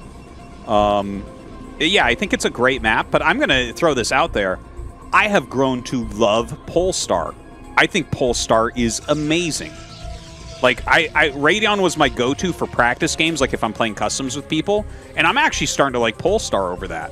It's like a little bit more macro-oriented, but really well designed as well. But yeah, Radon is a fantastic map. Yeah, I mean, Radion's just made for some great games. I'm glad this is you know, in the edition here. Once again, we've got Best going for Pylon Scout, so probably going to be Forge first. Best does cannon rush a lot if he can, but you know, this has been a theme with SoulKey today. He's just going for overpool a lot. He does not want to ever be in a position where he can be cannon rushed. And from the Protoss' perspective, you're fine with that. If you see that there's nothing there, you just go right into play. Because when you Forge expand like this, you're not doing it to cannon rush, but it's an option in case they are greedy and are not respecting the fact that that's something you can do. Don't forget that Best is historically the strongest cannon rusher that we have, like basically in the world. No. He was the only one for years doing cannon rushes in ASL. That's not an exaggeration. Like, Cannon Rush really went out of the meta, and he was the only one still pulling it off. And yeah, so I think he's actually Cannon Rush more than anybody, which is funny because he's such a macro player. But he's like, no, I'll definitely mix this one in. Well, you know, the Forge Expand was the first powerful macro build to come into the game, right? And then what's funny about it is it just has this optional Cannon Rush thing if you see that they're not going pool first. So it kind of makes sense, since he's known for being a macro player, he would also have mastered that cheese, because that's like one of the parts of the build order overall. Yeah, that's I like that idea. Like to have a very standard macro build that can also suddenly go into a kill right away. It's like some very good flexibility to have in your play, and it's cool that he's such a master of both aspects of it. I remember just, you know, doing this build versus Zergs back when it was like coming out, like before we moved to Korea, and like people get so mad they wouldn't want to play with you, like, you're just cheesing every game. And I'm like, no, I'm not going to do it unless you let me do it. You can't go hatch first, man. I can't let you play greedy. Okay, it's actually like you're the one that's being greedy. You're just giving me this opportunity to end the game immediately with a win. Like, you can't do that. And so. You are right. You are right in theory and actuality, but they were right emotionally because you are a cheesy player. It's true. It's true. But yeah, that's why we're seeing SoulKey kind of just open up with these caution, these very careful builds that don't allow him to get, you know, get a sucker punched out of the game, you know, with any kind of rush like that. So we've got the core starting now. And we're still waiting to see what exactly the tech is going to be. Probably Stargate this time around. I feel like that game 1 for Best went so poorly. I don't feel like he's going to mess with that build again. If he does, cool. I want to cast it, but I'm imagining a world where it's going to be a lot more Stargates in the build orders. I think you're right about that. I do want to mention one other thing about the opening. If you guys remember back to SoulKey versus Snow, 2 or 3 times in that series, he made his hatchery first, but he made it at his 3rd base so that he wasn't cannon rushable. And in fact, Snow kind of messed up. He thought he had a counter to it by game 7 and, you know, obviously ended up losing there in a very one-sided manner. Here, SoulKey, we were wondering at the beginning of the series, would he be pulling that out? And it looks like he's thrown that away. It looks like that was a versus Snow only thing. Yeah. Dude, he's doing the Citadel. Wow. Okay. I've never been more excited to be wrong in a prediction, honestly. I really want to see how he does this, because I found this to just be such a challenging way to play the game. It's going to be very cool to see how he does it, because he's probably the very best in the whole world at this style. But once again, it's a lair. Now, he did get a probe in there and sees it, but a lair can always mean Mutalisks. This time around, by the way, the Overlords didn't scout into the main. Like, he actually stopped. There's one Overlord at the very bottom left, and it looks like he's going to hide that one. And then there's one at the center right, but I don't see it going into the main yet. Oh, it just started moving again. So he might be coming in a little bit late. And this is going to be 3-gate Zealots with speed. That's very cool.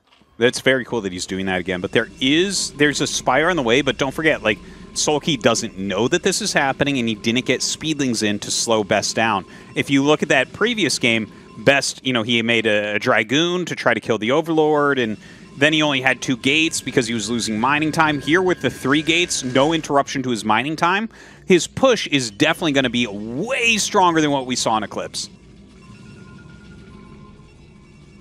Yeah, I'm thinking back. You know, Best, when he played against Queen, he did a lot of this, like, 3-gateway Zealot stuff. Yeah, he was putting a lot of pressure on. Later. Yeah. Yeah, into, like, a much later Templar Archives, but it was like, this is going to be one where the Protoss tries to take control of the game pretty early on. So he starts that Templar Archives. And I think the idea here, remember that, like, okay, when you don't get a Stargate, that means your Zealot speed upgrade is way faster. Because normally you're getting a Stargate, you're getting possibly even +1 attack for Corsairs. And then eventually you're going to get that Citadel later, and usually the speed finishes around the time as the weapons upgrade. But if you don't have a Stargate, that's so much less gas. Or sorry, actually, the other way around. You have so much more gas to work with that everything comes out very, very fast. Yeah, I was told by some Protoss players, if you don't get Corsairs, you can make Infinity Templars. It's a very good feeling, but at the same time, the Mutas killing you is not a very good feeling. So the Mutas are out, and he's actually got a very good SimCity. As you can see here, the Speed Zealots having a hard time putting on too much pressure, but just because Mutas are out, like, they don't kill Zealots quickly. So the Zealots can still kind of run around and get some damage done, and to a certain degree, they'll dictate where the Mutalisks can go. Yeah. The Mutas suddenly have to come back and try to defend.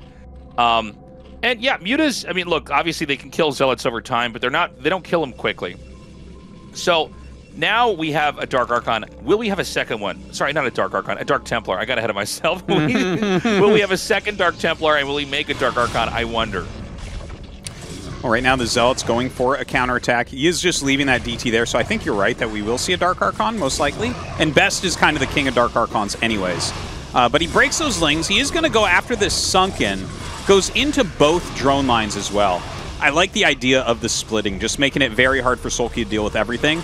And he will end up getting, okay, he gets the Sunken there. I think he got one drone in the natural, and he was very close to a second drone there as well, but didn't quite get it. Yeah, and now he's getting Dragoon range. We have more gateways coming in here. The Dark Archon is going to morph here. And look, if he pulls that off even once on the Mutas, all the Mutas are going to be killed. So this is very cool. I mean, it's a super fast Dark Archon, but I guess it makes sense. The Zealots caused enough of a problem that he can just stay back. A lot of times when you get the Dark Archon, you try to hide it. There's probably no other unit in StarCraft that is more important to hide than the Dark Archon when you do this, in all matchups. I would agree. This is like, because if they see it, then they get out. They never engage you again. Yeah. It takes 100 mana to freeze the mutas. So, you know, he's about 15 seconds out from being able to do that. He thinks there's a Dark Archon. He thinks there's one. He split the mutas. This is a smaller group of only 3, and he's stacking them. He's trying to make it a little bit hard to tell exactly how many are there. Do you use the Maelstrom, don't you? So really smart moves by SoulKey. A little bit predictable that Best would have one, because, again, Best uses the Dark Archon both in Protoss vs. Protoss and Protoss vs. Zerg more than any other player in the world. Like, he is the #1 Dark Archon guy. So, you know, a very smart read by SoulKey, and he's trying to bait it, and I think Best knows he's trying to bait it. And I don't think Best is going to be baited here. I think he's going to save it for the move out. That's my guess. Yeah. And so the idea was he would just force out one freeze and then remake the mutas, because a lot of times when you kill the mutas, you just sort of like move out. You like move out and try to get something done. So he's doing it. By the way, you know, so it's very hard to tell sometimes at a glance how many mutas are in there. One trick is to look at how dark the shadow is below him. Yeah. Because the shadows will stack. So sometimes it's like, oh my God, is that 9 or is it 5? Like, I can't quite see. Well, you can look below them, and if it's a really, really dark shadow, then you know it's quite a bit.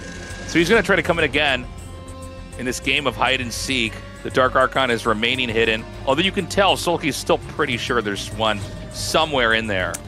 Yeah, I'm not sure if he actually saw it. Mutalisk vision isn't super, super great. So a little bit hard to tell as he flies somewhat near it, whether he ended up seeing it or not. But I think he's on to what's going on here. By the way, I do want to throw this out there. His defense against mutas this game, super, super clean. Okay, he sees it, and he does decide to pull the trigger there. But he's having a hard time getting his Dragoons down. Okay, he does end up using the Psystorm. So you got rid of a Psystorm and a Maelstrom there. So definitely we have the possibility of some more mutas. And he's running Lurkers up. We might get hold position Lurker here as well. There's a possibility. That's been used a lot more recently in Zerg vs. Protoss. Yeah. This time around, he's got an Observer with it. You know, we've had a couple games where, to my shock, honestly, we have players just running around the map without Observers out. You know, as if their Lurkers can be a threat at all, you really want to avoid that. I don't know how much mana is left on the Dark Archon. That's what I'm wondering right now. If you can't freeze the Mutalisks, the second best thing to freeze is Lurkers when they're not burrowed. That can be huge. If you see like 4 or 5 Lurkers running up, if you just freeze that, they can't fight you. Well, he's going to come out now with a lot of Dragoons. This is actually a very scary attack, and he sees those Lurkers because of his quick Observers here, so the idea there from SoulKey absolutely not working out. He's going to have to pull back into a completely defensive position, but if you look at this as far as the strength of an army at 11 minutes and 30 seconds, think back to Rain games where he's killing people with these Dragoon timings. This is stronger because Best skipped Corsairs, so he just has a bigger, better army than anything we generally see at this time. That's right. That's 100% correct. Like, it's a much scarier push. It's kind of hard for Protoss and cross spawns to control the game because Zerg can expand to the top right or the bottom left. In this case, it is the bottom left. It looks like he's sending an Observer down there. Ideally, he wants to stop this right away. These Hydras, by the way, they might have a really good catch. They take out one Templar. Very high energy on that Templar. That's really sad. He did get one Storm off with it, but just a little bit out of position with that, unfortunately. Now, a lot of drones being transferred down to that bottom left position. Obviously, Best has scouted that now. We'll see if he's able to push in and actually get it, though. Yeah, it's going to be up to the Lurkers on the high ground here. Oh my God, he's bringing the shuttle. I love this. I was wondering if we were going to see this again. The idea is you put all the Templars in the shuttle, and so they can't snipe them. But this is mechanically really hard to pull off. Oh no, maybe he's actually just going to drop like Zealots or DTs? I'm sorry, guys. Maybe even just a Storm drop. But yeah. We have seen the shuttle out and used like this before. He's going to try to push up, takes out one Lurker. Oh God, oh my God, no way. Yeah, I want to say that we saw that by Rain once or twice, and that is a very popular StarCraft 2 thing, but looks like that's not going to happen. The shuttle gets picked off, unfortunately. The DT that came out didn't do much. There is a flank here from SoulKey. There's not much up the ramp, so he can actually force his way up the ramp right now and kill that base. Does he recognize that, though? Yeah, there's one Lurker. He doesn't... Yeah, literally one Lurker. He's going to go ahead and freeze this. And that completely disables that Lurker. Protoss, like, barely has enough to fight this. I think we're going to need to see the rest of this come in here. Well, okay, the Dragoons are doing pretty well. Attack. Oh, God, yeah. The Zealots running up is super, super clutch. Dragoons alone do so poorly. So he's going to be able to wipe that. And I think he's just going to kill bottom left. There are a few Sunkens. Okay, he's made another Lurker in there. But this army is way better than that defense. Yeah, oh my God. The Hydra's taking so much damage. I love that he kind of tried to go in and dive on the Lurker. You know, putting the Lurker behind the Sunken Colony is so strong because it just lets the Lurker do that much more damage over time. Now, more Lurkers are coming up here, but I think Best has enough muscle out here that he can probably flatten this base. And all you have to do, like this, when this base dies, it really becomes simplified for Protoss because all you have to do is keep killing their 4th base over and over again. This is a fascinating game to me.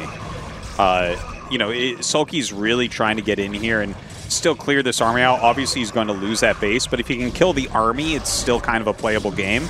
But if Best gets out of here with this army after killing that base, I mean, there's nothing left for you.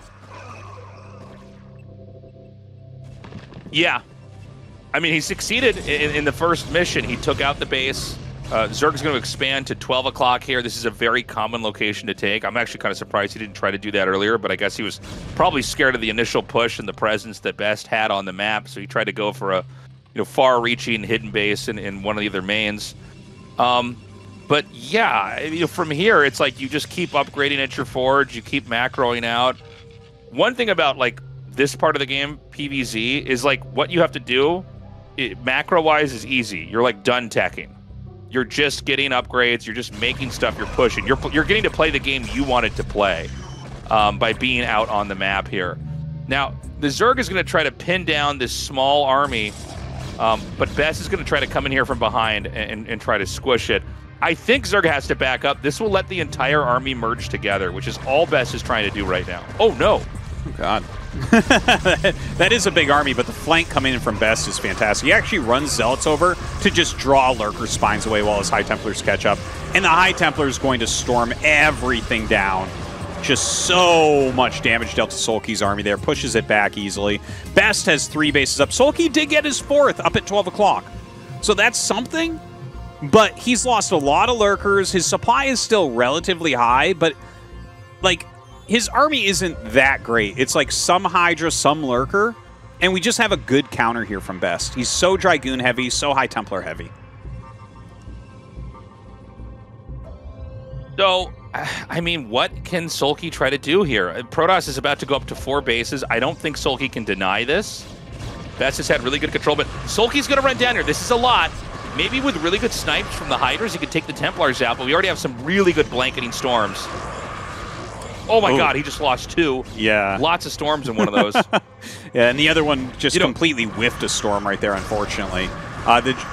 He's still got enough Dragoons. I think he still holds this right here, but you do have to be careful. You need to make sure you have those support units with the Dragoons, whether it's Zealots to tank or High Templars to deal out that massive splash damage, and he does have more of both coming in. So this 4th base is going to be up. There's no way Zerg can deny it. And, usually if that 4th base is up around the time the main and the natural dry up, it's perfect. You just take, the probes from one, send them to the 3rd, take the probes from the other, send them to the 4th, and you're cooking. You're feeling very, very good with the game you're in. Now, we got a big attack over here with SoulKey hitting this 3rd base. I don't see any Templars over here. He's going to send some of his army. It looks like the cannons are going to buy just enough time for the rest of the army to come in here and try to clean this up. Some nice storms right there. Is going to be able to push this back. Takes a little bit of damage on his economy. Loses High Templar there, unfortunately, and obviously he's going to have to remake some cannons, but this is a very good hold here from Best. Got to kill off those last couple of Hydras. Still zoning out to the left side as well in front of that 4th, which does have 4 cannons as well. Just looks like a great position for Best, and he's not really falling behind in any way here. He's keeping his upgrades going. He's got 3-2. He's got good spreading of his armies, a good high-quality army in here as well. I love how he's playing it. Yeah, I mean, it's about time for this next push to come out here. If he's got cannons and 1 or 2 Templars at the 4th and the 3rd base, he should be in pretty good shape. And, it's never good for Hydras and Lurkers to attack into Dragoons and Templars. It's never going to work out. Like, that's a better combo. I get why he's trying to do it. He's trying to generate enough threats on this side of the map that he can keep expanding and figure it out later, because Protoss, you will lose the game if they take out your 3rd or your 4th base and you just push across the map. If you don't win, you lose. Like, you have to make these bases work and be up and running. Now, the problem is that SoulKey's at 91 supply, Best is at 131, and that's going to spike up every round of gateways he pumps from. And there is just probably not enough back at home army-wise for SoulKey to fight this. He's done too many attacks. Lurkers in the middle of the map. Yeah, he's done too many attacks that just kind of failed. And look at this, going to storm those lurker eggs even. Needs a secondary storm on there, but it looks like the iTemplars are a bit far behind. The lurkers will end up finishing, but that is way too many Dragoons. I think we're going to see a GG. There it is! And that means that we're tied up 2-2. Great match. You know, Best, that was a classic PVZ win. You know, he once again, he skipped that tech. I was interested to see SoulKey like send in the 3 mutas over and over again. I've never actually seen that technique used. In my head, I'm always like, oh, if you get the Dark Archon and they go mutas, like as long as you play correctly, you win. But it's very interesting to see this idea of like just baiting out some, you know, Maelstrom. Yeah. And then, you know, accumulating more mutas and trying to do the same thing again. I'm loving what, you know, mind games are being brought here. But yeah, I mean, Best just pushed out. He found the 4th base. He killed it. He then defended it from the counterattacks over and over again. And then when it was his turn, it's time to push out and win the game. This actually reminded me a lot, like what Best... He tried this game 1, right? And it didn't work out because the Lings got in. And then he did it this game and he actually really kind of dominated with a stronger army earlier on. You know, skipping some of his better, like, into late game plays. With the Corsairs, I have to say, like, this is actually it's really reminiscent of like when the 5 factory metagame began in Terran vs Protoss, where you're like, no, I have this way that I can get more units out a little bit earlier and apply a lot of pressure. This is such funny music to have during this and show that little boy in the audience. Oh my god! But yeah, like, I almost feel like this could become a part of the metagame for a little bit, where you make sure that Zerg isn't being too greedy. If you can execute this with any amount of stability against Mutalisks, like the strength of that army was insane. He was getting flanked this whole time, and it was fine. He killed the army off and the base, and it's just like, you know, it was a very cool, strong play. It makes me wonder though what happens if you face off against 2-hatch Muta.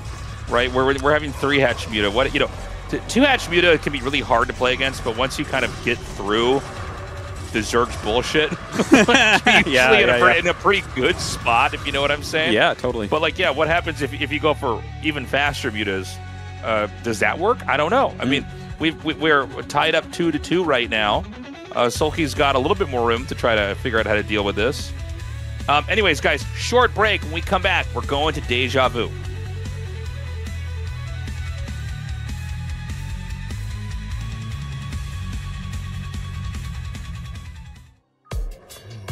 이 에너지 드링크는 이것을 올리지 않아. 단백질이 들어있거든. 청량하게 마시는 단백질 에너지 드링크. 에너지가 담백해. 하식스 5%.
light to the dark. Oh, I'm bringing light to the dark. I'm bringing light to the dark. You're an angel. Angel. Amid the religion I heard about. Angel. Pulling me from the depths I pray and you are rising up and now I'm shining like a diamond in the midnight sky. You are an angel. Love me whenever I lose sight of my light. Show me the biggest secrets we hold inside. Everybody's looking for the key to open up their life. Got me, and I got you. Now I'm bringing light to the dark. Oh, I'm bringing light to the dark. I'm bringing light to the dark. You're an angel. Angel.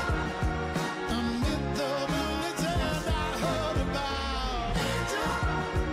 Pulling me from the depths I pray and ooh, I'm rising up and now I'm shining like a diamond in the midnight sky. You are an angel.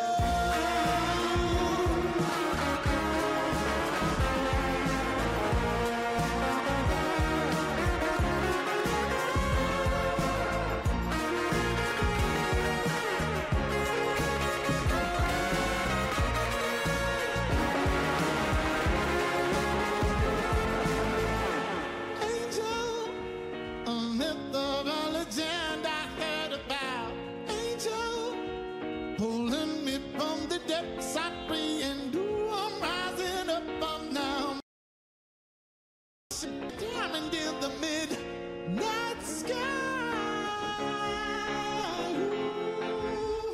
Angel, amid the legend I heard about. Angel, pulling me from the depths I pray and ooh, I'm rising up, and now I'm shining like a diamond in the midnight sky.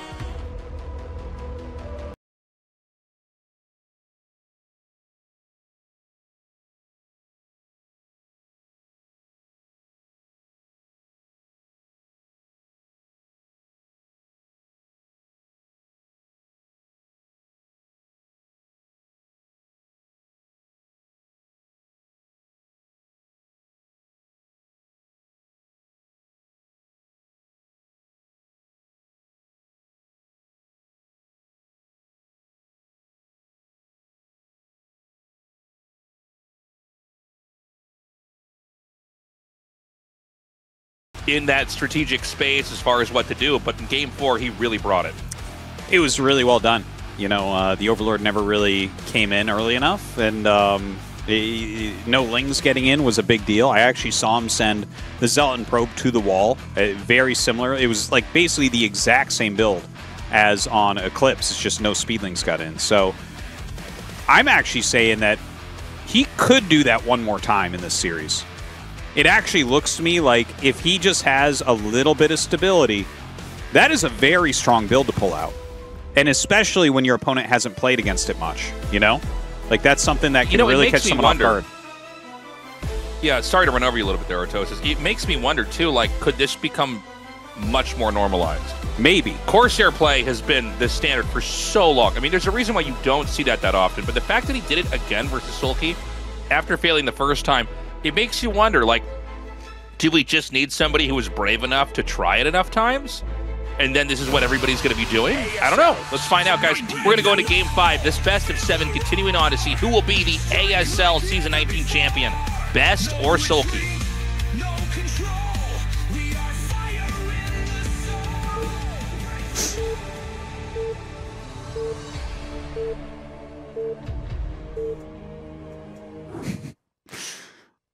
Tasteless. Tasteless. Yeah. What? When you say that we just need someone brave enough to try it enough times, I'm like imagining Best. It's like he's Protoss base jumping or something. It's like, well, only he's brave enough to not make a Corsair. Only he can go into the haunted mansion, okay, with just a flashlight with low batteries. Yeah. Oh, man.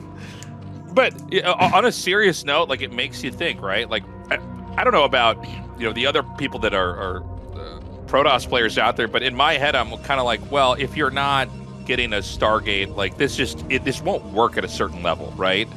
But yeah, seeing him do it again and again, I'm like, it's interesting because the Zerg is playing by a different set of rules. You're able to get out and really attack the Zerg early on in a way you can't otherwise.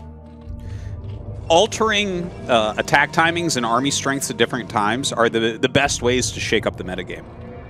And like I mentioned before, it reminds me of when 5 Factory and 6 Factory plays started to really get big in Terran vs. Protoss because it shifted a certain period of the game's power dynamic. And really, now we're like, 4 meta shifts deep in that metagame where it's completely different. Now it's like third base off of that, right? And the thing is, I could see something like that occurring with this type of build where you're looking at it and it's like, okay, well, he's coming out with so many units at this time. It seems like he's blocking my mute as well. So suddenly it's like, okay, maybe we do go 2-hatch Muta now. Maybe that becomes regular. Or, maybe you just have to make more units earlier on, right? And have the threat of maybe an attack, maybe a defense. And so I'm kind of excited about it because it's so different. And I love seeing strong meta shifts. But that doesn't mean that will necessarily occur. It could be something that's just like occasionally thrown in as well.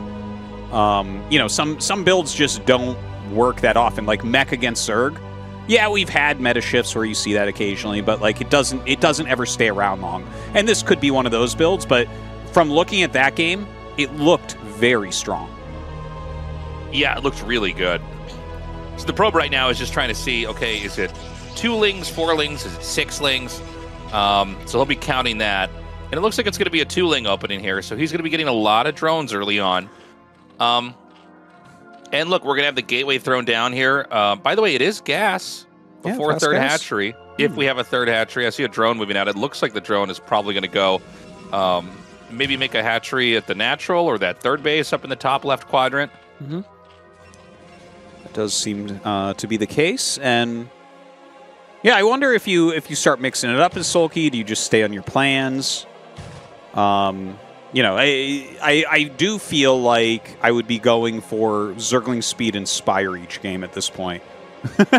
Yeah. to try to see if I can find any chinks in the armor. But the thing is, Best might just go directly back into Corsair play here and just really throw SoulKey for a loop, where it's like, oh, and there you go, I've got the standard counter to your Muta opener now, and just the level of mind games that we're seeing here is really, really fun. Yeah. And, as this core finishes, we're going to see that definitive tag. We're going to see exactly what kind of game we want to have here from Best. And this is a map, by the way. We'll see if this is a factor here, but I've had a lot of difficulties myself on this map because lurker contains are brutal. If they get lurkers on the high ground out there, it's so hard to push out. And that can be very punishing. So we'll see if SoulKey tries to play into that or if Best tries to have some way to play around that so we can't be in that situation. Yeah, that's that might be a good argument for trying that same type of build again as well. I don't want to. Yeah, actually, that's a good point because you get to activate yourself on the map earlier. They don't have time to maybe morph eggs outside your base while you try to set up and get your 8 gateways and get ready to push. Yeah. Like, as a Terran player, we run into stuff like that as well. Like, the lurkers on the high ground could be it, or, like, for instance, in Terran versus Terran, right? If there's a high ground, you have to take control of that as early as possible because you'll just, a high ground advantage is so large in StarCraft 1. But he does open with that Corsair. Or, with the Stargate, which will lead to the Corsair. Plenty of Speedlings out on the map, but I imagine that Best will clog up that wall before they can really get down there. Yeah. With the Corsair build here, let's see if there's any other surprises. We talked about how Best is well known. Oh my god, he's going to try to come in here. And what? Oh my god, it's not fully blocked. Oh, boy. Oh, just StarCraft 1 things. Oh my god. Okay, SoulKey has figured out that every game Best sends out 2 Zealots and has a window where he actually doesn't have his wall plugged up. That happened in Game 1. He did it in that last game as well, and he's done it here. And now there's Speedlings in his base. And this is obviously looking very bad for Best right now. But he does have a cannon on the way in his main, so, you know, I always like that as a counter. Yeah, I mean, that's the only thing you can do, right? You got to make a cannon up, get up, and just hope you don't lose too many workers. The Zealots are going to come down. They do not kill, yeah, they're not going to kill any of these drones, it looks like. But yeah, you know, this is just a sign of what a phenomenal mind SoulKey is. Like, PvZ early on, when they're like trying to send Zealots out and they're trying to make Lings, there's a lot of really complicated mind games where both sides can be punished really severely. The fact that he's identified that when exactly 2 Zealots are sent out, instead of trying to play the counter to that and to try to catch the Zealots and defend your drones, you just run into Protoss's base because he has this perfectly mapped out. Really is genius. It is. It is. By the way, during that defense, SoulKey ran a Ling into the little pocket of minerals and popped it over the mineral patches. It actually got kind of stuck on him. But I think he did that on purpose. I'm not 100% sure on that, but like he had drones mining on that patch, and it didn't look like a position that the Zergling would have accidentally gone into. So that was actually really interesting. I've never seen anyone do that against Zealots in that position, and that's a very common Zealot position.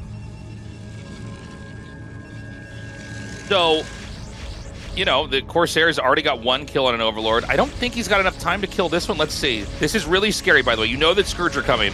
Okay, he's going to get it and get away. Nicely done. So he actually supply blocked SoulKey. SoulKey's at 38 now of, well, he just got unsupply blocked to 43 now.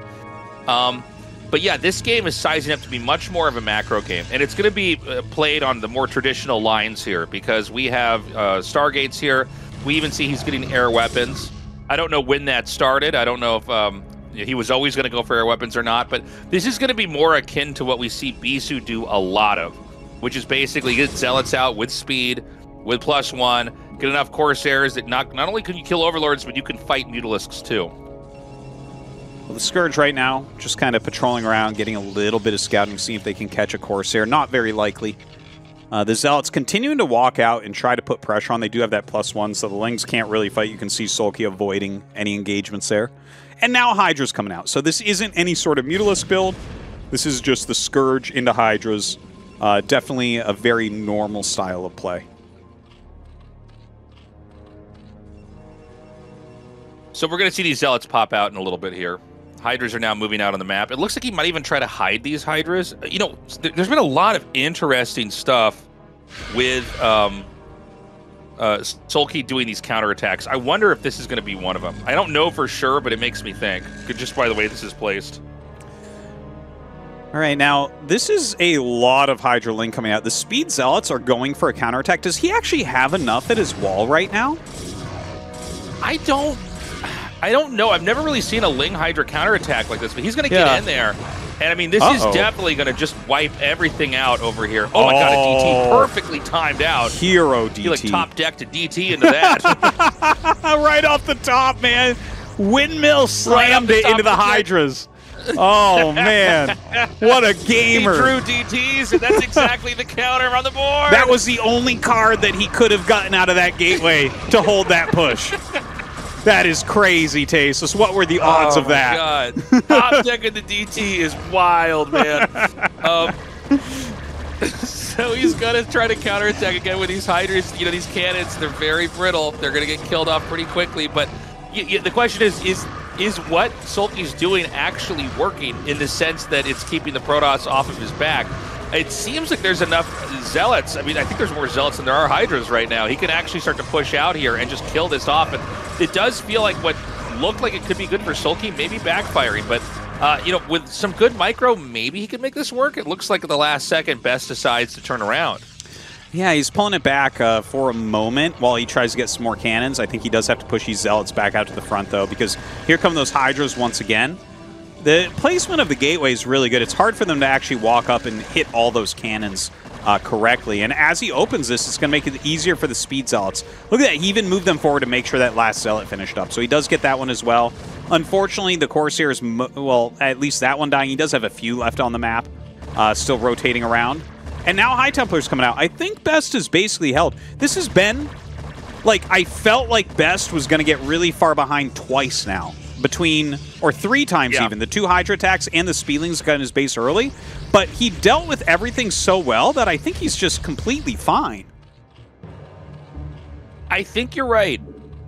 And again, I'm getting worried for SoulKey here. You know, whenever you see these big attacks and the Protoss is killing them off over time, you're going to be a lot weaker when that actual push comes. And so that's what I'm wondering. He has gone into this style that is all too common now in the matchup, which is basically after you have your initial attack with the Hydras, you go into Mutalisks in an attempt to pick off the Templars. Now, there's enough Corsairs that he can fight the Mutas. The question is, can the Corsairs kill the Mutas before the Mutas kill the Templars? Well, the Corsairs right now kind of rotating back down the right side. The Muta Scourge going after them a little bit. Yeah, there's a fair amount of Scourge there. That's going to turn around and run, though. Looks like he's only going to lose maybe 1. Is that... Are the Glaives really not going to hit that? Like, what? I was waiting. I'm like, no, this is a great call to say he's going to get 1. And then he just somehow the Glaives never hit that 1 health Corsair. So now the Protoss just has to power. Double Forge, by the way. Pretty common to see that if you lose the Forge at the front, is you just throw 2 Forges up here and just try to power through the upgrades. Zerg does not have a 4th base in sight. Now, I believe he's continued to make Corsairs. I think that's like 6 or 7. I'm not totally sure how many there are there. But that's enough to where you don't need a Dark Archon. So if you're watching at home and you're like, I thought he got Dark Archons versus this, you don't need to if you have Corsairs with +1 attack. It's one of the reasons why we don't see the Dark Archon a lot is because everybody goes Stargate builds. Yes. And usually the only time you'd have a Dark Archon is if they went for a Hydra bust and then you held it, but you weren't able to make Corsairs the whole game, and then you get a Dark Archon later. That's when you'd have that. Exactly. So he's going to come out now. And, I mean, I got to say, dude, Best looks pretty scary. With the double Forge? This could be one where he just pushes. Oh, yeah. I love it. I love it. And look at that. He is making the Lurker Eggs, but Best gets up right in time, and SoulKey has to cancel out those Lurker Eggs and retreat. That's really important. As you said, a lot of Protosses don't like Deja Vu, because if that Lurker Contain gets up, you can lose the game very, very easily. It's so hard to break out. But he's got control of his high ground, and he's got a good Corsair fleet, so you're not really going to be able to go in and snipe anything off. He's got 2 Forges going, so his upgrades are eventually going to be amazing. 3rd base being taken. Best is playing such a superb game despite some of the wrenches SoulKey has thrown into this game. Yeah. It always cracks me up when I see Hydras stop being Lurker Eggs. It's like, how does that work? They're like, I'm not an egg anymore. Like, it's a choice. Quit any time. I'm not involving into this next thing. Dude, I know. I actually just found out that when a caterpillar is becoming a butterfly, when it goes in the cocoon, it dissolves its body into liquid and then reforms. So, like, if Hydras are the same, they're like, no, back into the Hydra pieces, quickly! Yeah. Get out of my liquid state, back to the solid state now. Okay, we've got a Protoss pushing up. I don't know that Zerg wants to hit this head on, but SoulKey also might want to try to set up some kind of a surround. Right now, it's important that Best does not lose his 3rd base. He has to be very patient here. He has to throw down a bunch of cannons. Oh, man, another big dive in over here. He's going to get at least, what, 2 Templars? Yeah, nicely done. Oh, yeah, that really reduces that Templar count quite a bit. That's really painful. The Corsair is still kind of rotating around. I love Best's army movement. It's so top tier. You can see him moving back and forth between this ramp. See, SoulKey's checking. He's like, can I go in and cancel that 3rd out? But Best is there ready, but he still has units down in the other location to make sure a flank isn't coming in or some sort of counterattack. Yeah, I mean, I gotta say, some of these attacks are looking a little bit scary. Remember, if you just drop too many Templars, like, you will get overrun by Hydras. Hydras, when they get high enough in a number, will kill everything that you have if you don't have Psystorm. Somehow he's gotten in there with these like very tiny amounts of Hydralisks and these counterattacks. And you know, he's stopped the cannons from finishing. We don't have probes over here. By the way, Best needs to send probes like yesterday. You cannot wait on this. You need to be mining from that base. In fact, the Hydras are just like tucked back here, and in what's been a pretty chaotic game, somehow SoulKey is like bending time and space to get Hydras over here that are not being killed off. Yeah, I don't know how he's slipping them by these armies. It's absolutely insane. Look at this, attacking from 2 angles here. Can Best hold both? He doesn't hit that Psy Storm. That was a really important Psy Storm, I think. And look at that, those 3 Hydras! Best didn't even realize that that's what was happening. Yeah, he lost like more than half his workers over there. That's huge, man. The Hydras are going to come down now. Is he going to try to just snipe the Nexus? Yeah, why it's not? gone. It's gone. You can't save that. If he just right-clicks on it for a second, it's going to go. But Best is pushing back so hard, and SoulKey starts to fight the army. I feel like this was a bit of a mistake. Like, he could have lost just a few more Hydras there and killed the Nexus, and now Best is going to save it. Okay, I mean, this is getting crazy. He needs to keep this alive. We have more units streaming up. I love the Zealots coming here from behind. But there's so many more Hydras inbound here. Best is like, he loses a lot of High Templars and doesn't get a lot of Storms off, but he has so many Gateway units. It's actually kind of funny to watch. It's like, Best, where's all your High Templars? Like, they don't even have an attack. What are you talking about? You know, he's just barreling through a lot of these armies with pure Zealot goon. The Hydras are just I mean, the Templars are just decoys to draw Hydra fire so my Zealots can kill all these things off. Man. Yeah. So that's what gas is for, is decoy units, right? Yeah. Like, why do you think hallucination is a spell? Because they're so cheap. I can afford more Zealots with this build now. Yeah. Oh, this attack coming in, though. The Nexus should end up falling. If he kills this Nexus, well, we do need to mention, SoulKey is actually only on 3 base still. So this has been a little bit all in from him, which is part of the reason why Best is kind of holding everything still. This is not a giant macro game. This is a very aggressive 3-base play from SoulKey. So Best loses his 3rd base, and he's almost mined out. It's a big issue, but he does have a bigger army right now than SoulKey has. I mean, when you're this low on minerals, like, you gotta get that base up. The number of games I've played where it's like close like this, but I just lost my 3rd like 2 times in a row, and I'm like, oh, I don't have any money. Yeah. You know, it felt like I was fine until I realized I had nothing to take from back at home because all the minerals are mined out, and now I can't even afford to make a Nexus. So I mean, SoulKey's got the right idea. SoulKey is taking a base at the very top left.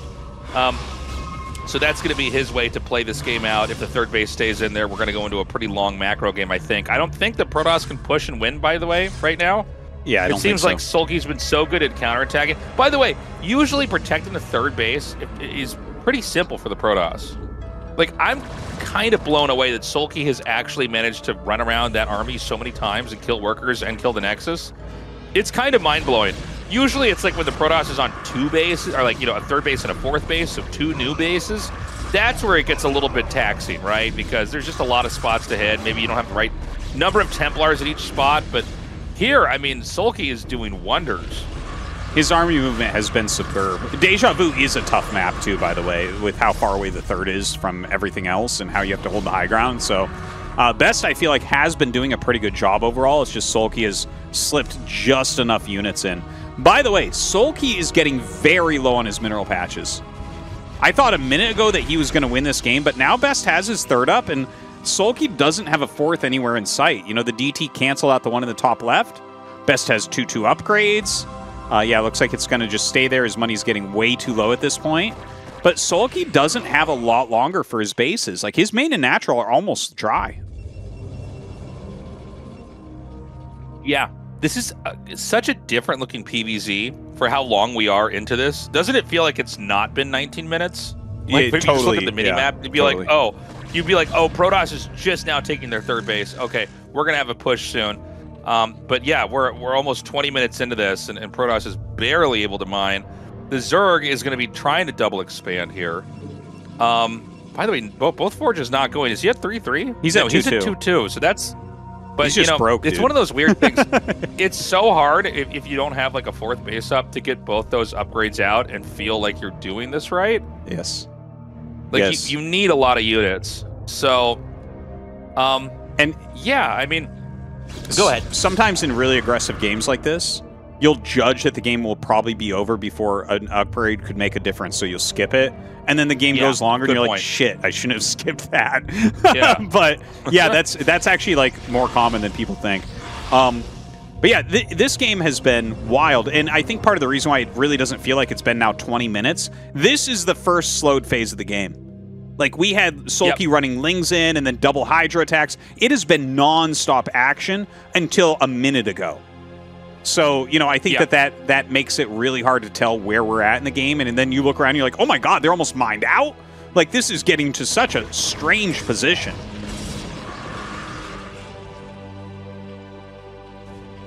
Now, we got to see if S can actually get a push done anywhere. He's going to move right down to the bottom. Now, remember, counterattacks at that third base are still an issue.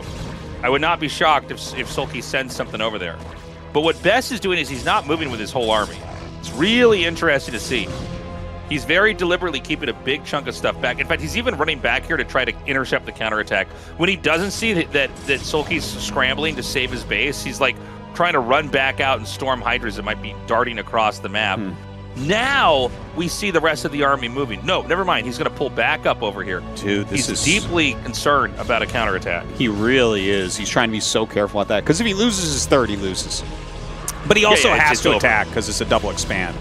Now, these Hydras go up and are actually sniping a lot of High Templars. In fact, the High Templars walking under their own Psy Storm there. So a little bit of a flub there from Best. But he has a lot of them. He is pushing everything back. He killed one of those 2 expands from SoulKey. That's really, really important.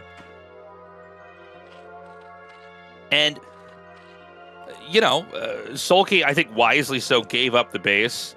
Best, by the way, some of the most beautiful army movement I've ever seen. You know, he really took his time killing that base off. He just wanted to make sure he's not going to get hit with that counterattack. And SoulKey's just shifted his growth up into the top left. He's taking the natural. He's already taken the main. We've got the Queen's Nest coming down here, so we're going to be going into Hive around 25 minutes.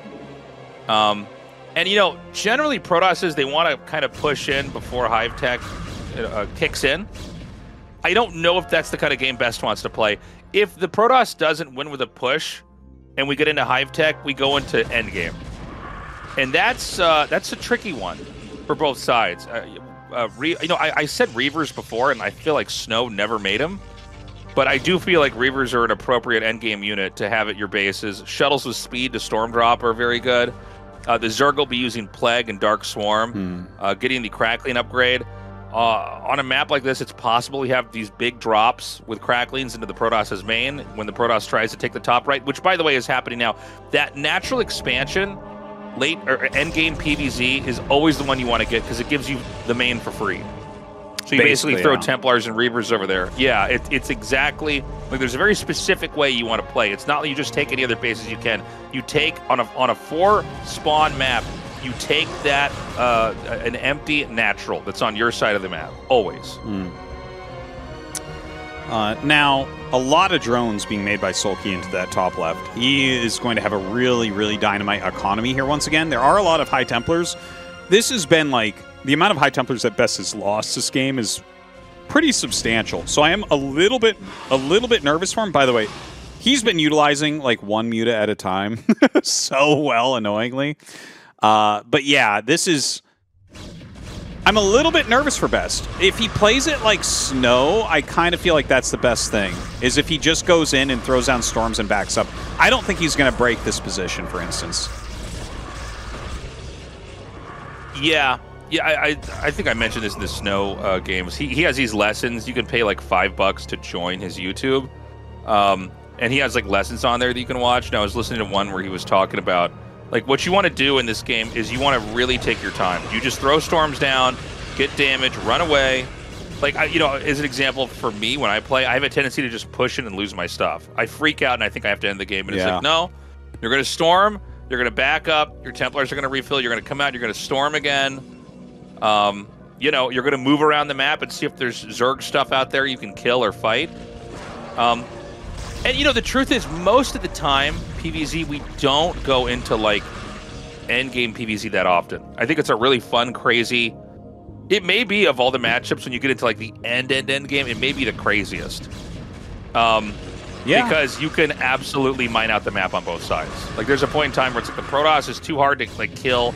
Like, Reavers and Templars and Cannons, it's like, how do you get in there? You know what I mean? But the same is true for the Zerg. Like, spores and sunks and lurkers. Like, how are we going to break this? Yeah, everything gets plagued. Dark swarms go down. It's so hard to actually kill things with zealots because of the splash damage and the fact that they're down at 1 health from the plague.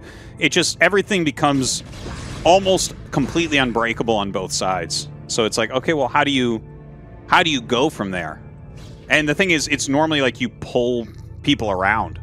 You know, that's one of the big things is like death balls don't work in StarCraft 1. You split stuff up. You can't. Yeah, you pull things around, and it's like, oh, he's out. As soon as someone starts getting out of position, you can start like going back and forth, and it's really hard to stabilize from there. And you can see that's basically what's happening. Like, Best has an army down at the bottom, and he has this army. So, like, for instance, he's pushing here, but that other army might play a crucial role. Like, he poked in, he saw, he's like, okay, that third base isn't retaken. We'll do some Psy Storms, we'll back up, and then he'll try again. Yeah, exactly. Like, I think, okay, so let's say that this game goes on. What has to happen next? Zerg needs to fill in the bottom expansion. That's on their side of the map. Protoss needs to take the top right main, which will be very easy. That'll be the easiest expansion to take this whole game. But then there's this top base next to 12. I guess it's like at 1 o'clock, if we're going to talk like that. And I think Protoss, first of all, you can't let the Zerg take that or you'll lose, because the Zerg will just have more than 50% of the expansions on the map. And that will cost you the game. But it's going to be tough for Protoss to take that. Yeah. And then we're going to be in this split map situation. Now, when you get to split map, the pressure does end up being on the Zerg to end the game, because the Zerg will mine out first, because the Zerg is always ahead in expansions in this matchup. And Zerg generally just has like a few options at that point if we do get into that point. Right now, he's like actually pushing so hard to this position and trying to stop reinforcements. Like, this is a good way for him to try to end this game right now. This is like the most readily available thing that could bring him ahead enough to shut Best out. But yeah, like, you know, if he fails this, if Best pushes this back, which I think Best is going to push it back, like, it's very annoying. He's got a lot of Dragoons and Archons that don't hit the Lurkers on the Dark Swarm, but he's got so many Storms. I don't think he's going to die to this, right? I think he's going to be okay. Ooh. I mean, what SoulKey's trying to do, I mean, I think what he basically doesn't want to get to split map. So he's really trying to force a win with these fights, but I think you're kind of seeing why Protoss is like so hard to attack into when they have got enough Dragoons, Archons, Templars, Zealot. I mean, it's kind of the perfect army, you know what I mean? The synergy everything has with each other is just massive. So Best right now is at like 150 supply, SoulKey's sub 100 supply. It almost feels like Best might be able to push in again and actually try to do some damage here, because SoulKey tried to force a fight that he would win, and it backfired. I very badly want Best to take top right. I think it's time to take it right now. You know, SoulKey just, I agree. He spent I 100% a lot. agree. Yeah, because what is going to happen is Best is super saturated on his third, and that's going to mine out. And, like, you need to keep at least 2 mining bases. So I need to see him take that top right base. And then I feel like we're in a really great spot, because SoulKey already feels the pressure. In fact, I think SoulKey thinks he has top right. The way he was doing those attacks, I don't think he needed to be as aggressive as he was. Because we were talking about how, like, okay, the pressure gets on Zerg when it's split map, which basically if Best has top right, it is split map right now, because both of them are missing 1 base. And at that point, for SoulKey, it's like, okay, you either do a Swarm Plague push, or you do, like, drops, basically, right? There's not a whole lot else that you can do at that point. And he's trying it again. He's trying, like, a Swarm and Plague push. By the way, where are the Plagues? Like, normally we see a lot more Plague grinding. There's one, but felt like it took a long time for him to start getting some Plagues out there. I really questioned SoulKey's decision-making from earlier when he was attacking in. I feel like that was a mistake. I'm still a little bit surprised Best is even trying to push into this right now. I mean, once Dark Swarm's up, man, it's so hard. I guess all he has to do is get the Storms off, right? But yeah, it's so hard to get anything done. This base gets poked out again. Definitely an excellent little victory there for Best. Did he ever get 3-3, by the way? No. He's 3-1-2, and he's got 2 upgrades going. So he's getting everything at this point. Okay, so he's going to dive on these Lurkers. Yeah, he'll be able to clear those. He has enough Zealots in there, but this is getting really, really cost inefficient. Don't forget, like, Archons have splash damage, but it's actually a ranged attack. So, like, a single Lurker under Darkstorm, they don't do any damage to, just like a Siege Tank. If there's a ton of stuff under there, their splash will start to hit stuff, but they're just... Darkswarm makes them crappy, too. And the thing is, Zealots are just bad against Lurkers, especially when plagued. And once you get the Crackling upgrade, Zerglings actually trade fine against just Zealot. So, like... There's not good tools here. It's Psystorm and then Reavers that are actually good under Darkswarm. And that's it. For whatever reason, Tastosis, we just don't see Reavers being made here. So maybe there's some new consensus among the pros that doesn't make sense. Somebody please let me know. I actually don't understand why you wouldn't have Reavers here. Even just a 1-speed shuttle with a pair of Reavers, you know, you can just push into Lurkers and kill stuff. And if they try to run out with Hydras and kill it, you pick it up and run away and then storm everything. I would say, I actually have an idea about that I want to throw by you. I think when you go Reavers in these positions, like, I think in theory they're better, but they change the tempo of the situation dramatically because you have to it's a much slower push, a much more micro-oriented push. So you can't just, like, very quickly go do things. It's, like, a little bit more entrenched. As soon as you start going Reavers, you know everything's getting plagued. You're kind of sitting there. You have to babysit. You have to micro it the whole way. So I feel like it really changes the dynamic of how you're playing the game. That's an interesting point. Yeah, I mean, you could be right, but... yeah, I mean, I guess we'll just wait and see if he goes for it. I kept calling for Snow to do it, and it just never happened. But, you know, like, as an example, when you get speed shuttles, which obviously you would have that with Reaver tech, Scourge cannot stop you from storm dropping them. Like, it's actually crazy. You can dodge Scourge so easily. And a couple good storm drops on a base, and the Zerg gets grinded down to a halt. So he's going to try to push in again. Again, this is just, I'm mystified by this. He's actually just going to kind of brute force his way into this base. Archon Zealot, and somehow it's working. Well, if you look at the supplies, like, Best has a lot more. He has the top right set up. He's denying this base, which puts him on even bases, and that is a winning proposition for Protoss. You know, like, SoulKey his supply is really low. Like, he's on the brink here of being broken. Yeah, I mean, what's going to happen is SoulKey is just going to run out of money at the top left. It's going to take a while longer, but it's coming. I mean, he has a lot of drones over there, by the way. And then this bottom base, he's just kind of poked this out over and over again. I just assumed that Zerg was eventually going to have this forever. But, you know, I think SoulKey didn't follow the kind of formula that most Zergs have when they turtle, and that's going to be it. He just taps out. A frustrated SoulKey taps out. Artosis. Best is in the lead. Oh, my God. That is huge. What a big moment here for Best. He immediately gets up.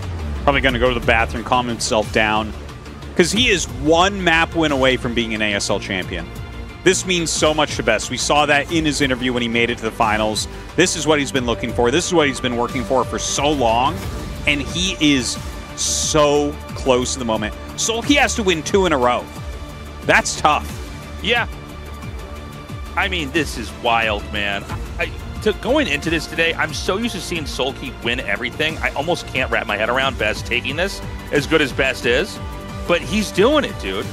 He's doing it in such a Protoss way, man, too. He's got such a range.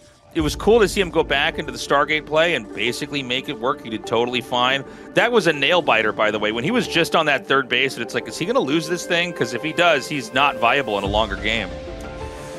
Yeah. Oh, my God. I really thought that he was done in that game a few times. The Lings getting in, the double Hydra attack.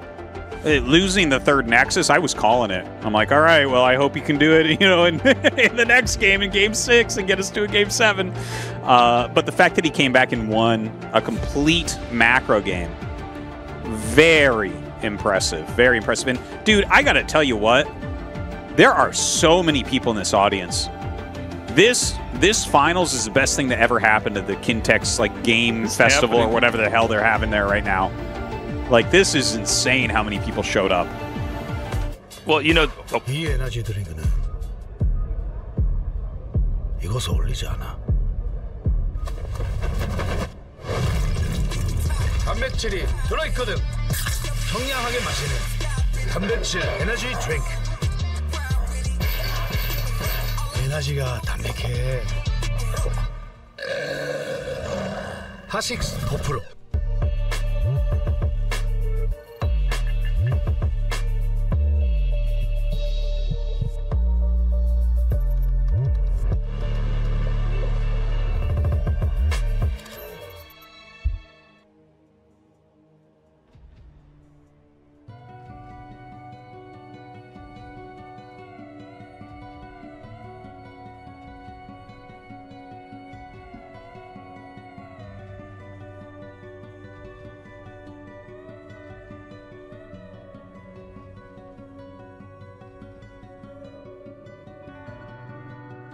Sometimes I'm wrong, sometimes I'm right, but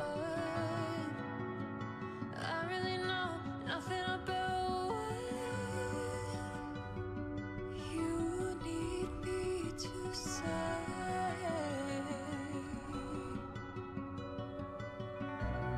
Same every day, feelings and pain. Everyone said that I better do something. You are no good to me, but still.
Welcome back, everybody. Excuse me, clearing my throat in your guys' ears. Welcome back, everybody.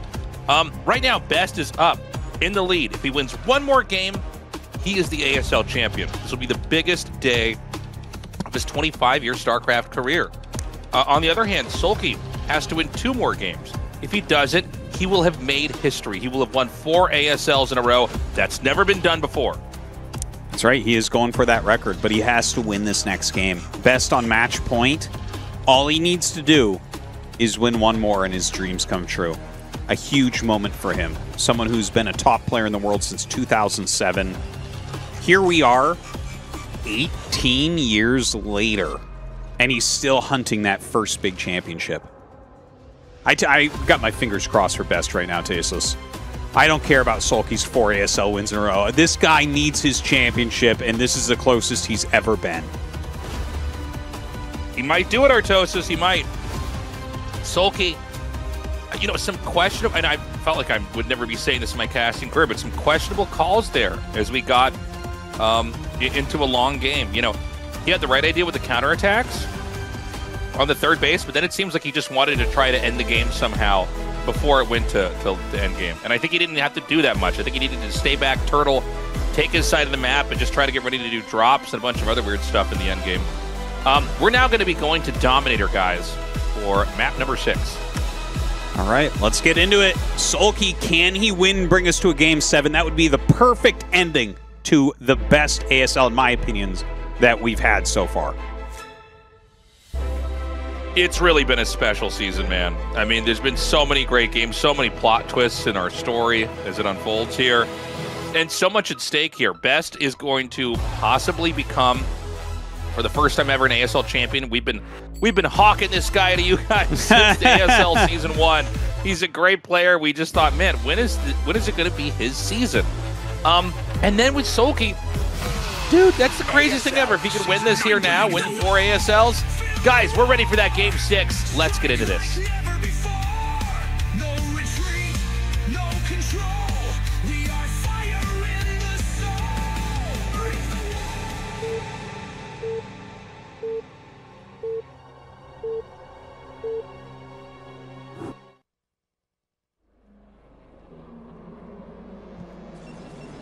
Okay. Bottom left is Best. Center right is SoulKey. Yeah, you know, I got to say, it's been so exciting to see how well Best is playing.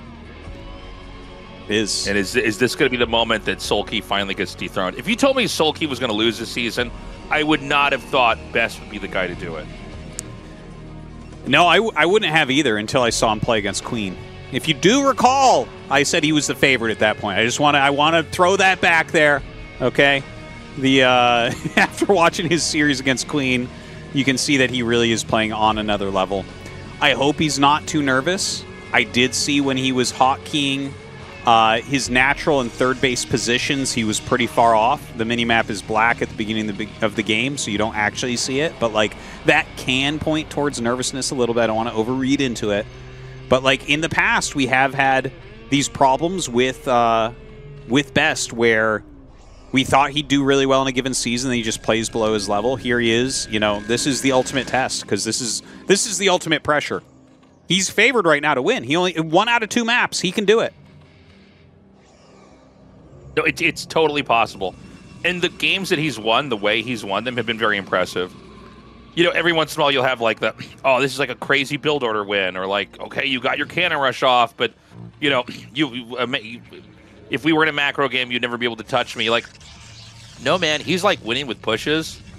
He's winning, you know, and you know, SoulKey doesn't seem to know what to do. You know, one thing about Best is it's very hard to knock him off the horse when he's trying to do these macro games. He's really patient. Like in the last game where he just did not attack and just kept stopping those counterattacks at the third base, that was really interesting to see. That showed a lot of patience. Yeah. A lot of Protosses just lose games because they can't properly cover their third or fourth. And you know, I think Artosis, you could probably relate as a Terran player where Terran pushes in their 2 non-mirror matchups. Like the sense of urgency that you have where you're like, I got to get out there, you know? We're running out of time. I don't want to, when you play enough StarCraft, you know, well, there's nothing worse than pushing too late or getting things done too late. Yeah. Yeah. It feels like people just run away with the game. So I wasn't watching it was a 9 pool pool from SoulKey. It was a 9 so pool. 9 pool, you have to get 2 cannons. So this is always a sad moment for the Protoss because you want to start to make your Nexus, but instead you have to make 2 cannons immediately. Yeah, I mean, with the 6-lings, I don't think he can get anything done over here. So he's going to end up dropping 1 ling to a cannon shot. And we once again have that extractor. It seems like this is just the way SoulKey plays. Always extractor before third hatchery. I might have been reading into this too much in the cast earlier on. But yeah, I mean, I guess this is just the way he does it. Maybe this is the normal build now from Zergs here, is to get that gas as quick as possible. I guess if you want a Hydra bust, you're going to do it real fast, you know? Well, I think whatever SoulKey does can be considered what Zergs do now, because I don't think anyone has as much effect on the metagame as SoulKey right now in the whole world. So agreed. Yeah, whatever he's figuring out, it's obviously working very, very well. You know, he is a little bit behind here, and we did just see the first 100 gas get spent. So was it a layer or was it Zergling speed? He's been opting for quicker Zergling speed, but it's a layer this game. So a little bit quicker layer than compared to some of these other games. Yeah. Here's that cybernetic score. And we're just waiting right now to see what exactly the tech is going to be. Like, what kind of game are we going to have with these two? Best has his scouting probe still out on the map. And, you know, we've seen this before. He likes to send 2 zealots out on the map at a time. I don't know if we're going to have Lings ready for a counterattack, but that's been a pretty big theme today. But, yeah, that zealot's inbound right now. Well, the zealot coming across... You know, he's trying to kind of sneak it up and around a little bit. Brings his probe back to it to maybe get the free kill on the Ling, but SoulKey pulls it back in time. And there's the Stargate. So Stargate no crazy Citadel opener this game. Yeah, which is fine. And we have the Spire coming down now for SoulKey. Now, when you see the Spire initially, you never know if it's going to be mutas or not. One tell if they're going to get mutalisks is look at the second gas. Quickly. But, you know, you can always just get the Spire and then just get the Scourge to chase their Corsairs away. That's an acceptable way to play the game. These Lings are going to try to chase down this probe. And the 2 Zealots are inbound, by the way, and it looks like they're going to be headed towards that third base. Dude, he does this every single game. Like, every time. This is just his opener, man. Like, we haven't seen a gateway opener yet. Like, just gateway Zealot pressure, which is... the most common thing. I thought we would have had a couple of those here. Yeah. You know, the gateway opener is so strong. But yeah, Best loves his Forge openings. It's why we've seen him cannon rush so many times. And so he's going to wedge the Zealots back here. And this just sort of, this forces the Zerg to deal with this in a way where they don't get to control the map anywhere near as much. You know, it's so annoying to get back there with Lings. Or if you're going to make mutas and send them back there, then it's like, oh, now they know you have muta tech. Like, it gives them time to respond. Moves like these, it's funny. If you go back to like the pre-replay era of StarCraft 1, and yes, there was a period where there were not replays in the game, but there were battle reports. Yeah. And you can look at like the very, very early days of like players like Pillars, like rushing with Zealots. And I remember seeing these screenshots. The Zealots would be behind the minerals. And I'm like, oh my God. Yeah. So this concept's very old, but it's used in such a more advanced way now. Only in StarCraft will you see 2 Zealots hidden behind minerals at a faraway base, and it's the most important thing on the map, and Zerg has to go clear it. Like, what? Yeah, they gotta go deal with it. So you're saying no one's even expanded there? But you have to go kill those? You have to do that right now, cost and efficiently? He's like, yes, I do, right now. It's actually an emergency. You need to put this fire out right now. That's how crazy advanced we are at StarCraft, man. Like, I love it. I love this game. It's just so insane. So, the Temple Archives is done. We've got a few more Zealots coming out on the map now. And we do have that second gas, so I would not be shocked if we are going to go into Muta Scourge here. Well, you know, he's got a couple cannons there in very good positions, protecting that Stargate opening and everything as well. Really, really heavy drones at that third base. The 3 Zealots going to get in. There is a Sunken here, which is definitely going to slow them down a little bit. Muta's popping out, but 2 Zealots run into the main as well. Really good micro here from Best, not letting that 1 Zealot get 2 thrown off by the drones. Okay, so he's going to clean that up. Not too many workers lost over there. I am a little bit intrigued by this. In a lot of these games, he's absolutely okay with throwing the Zealots into the wood chipper if it's going to just kill drones and slow the mutas down. I always kind of thought that was wrong, and I'm very fascinated by this. Because in my head, I'm like, well, now you just have less to push with. But maybe it's more important to just keep, you know, confirm that the Mutalisks are out and then use the Zealots as a time-buying mechanism. By the way, a lot more Scourge coming out. So this is going to be one of those Ogres or Gamer moments to kind of throw back to that meme. The idea is that you want to have all these mutas fly in, and the Scourge are going to just come in and obliterate the Corsairs. The mutas will take out the cannons, and you'll just win the game by denying the Zerg his main. Now, a Dark Archon started, but that's too late. We are too far away from Dark Archon, Maelstrom being used. Well, he's going to go ahead and bring these in. That was a really good Psystorm. He gets 2 mutas there. That was 7 mutas down to 5, and they're hurt. But there's enough Scourge that you can't approach with the Corsairs. He's going to try to drag those back. In the meantime, the cannon going to be picked off by these Mutalisks, but the Storm did so much damage, he loses 2 more. Now we're just down to 3. That one Storm made a big difference. He would be on 6 mutas right now if not for the Storm. Well, here's the thing, though. With no cannons, this is an emergency. This is really, really bad. Mutalisk armor, by the way, was upgraded in this process. If you can get more mutas in here, I mean, you can just keep doing damage. The Templars, you can just keep sniping them. You can keep dodging storms. But he needs to get that over there pronto. Well, he's building up that energy. I would imagine there's Dragoons building in every one of those gateways. Probably. This is the one time the Dragoons actually will be helpful against 3 hurt mutas. So he does chase those away for now. Some Zealots still kind of running around, trying to keep some amount of pressure on the map. He actually picks off some Scourge. That could help if he still kept those Corsairs alive. I believe he still has 2 Corsairs, but maybe I could be wrong. The mutas, more mutas have been made. The Zealot shows him this, though, which is really important.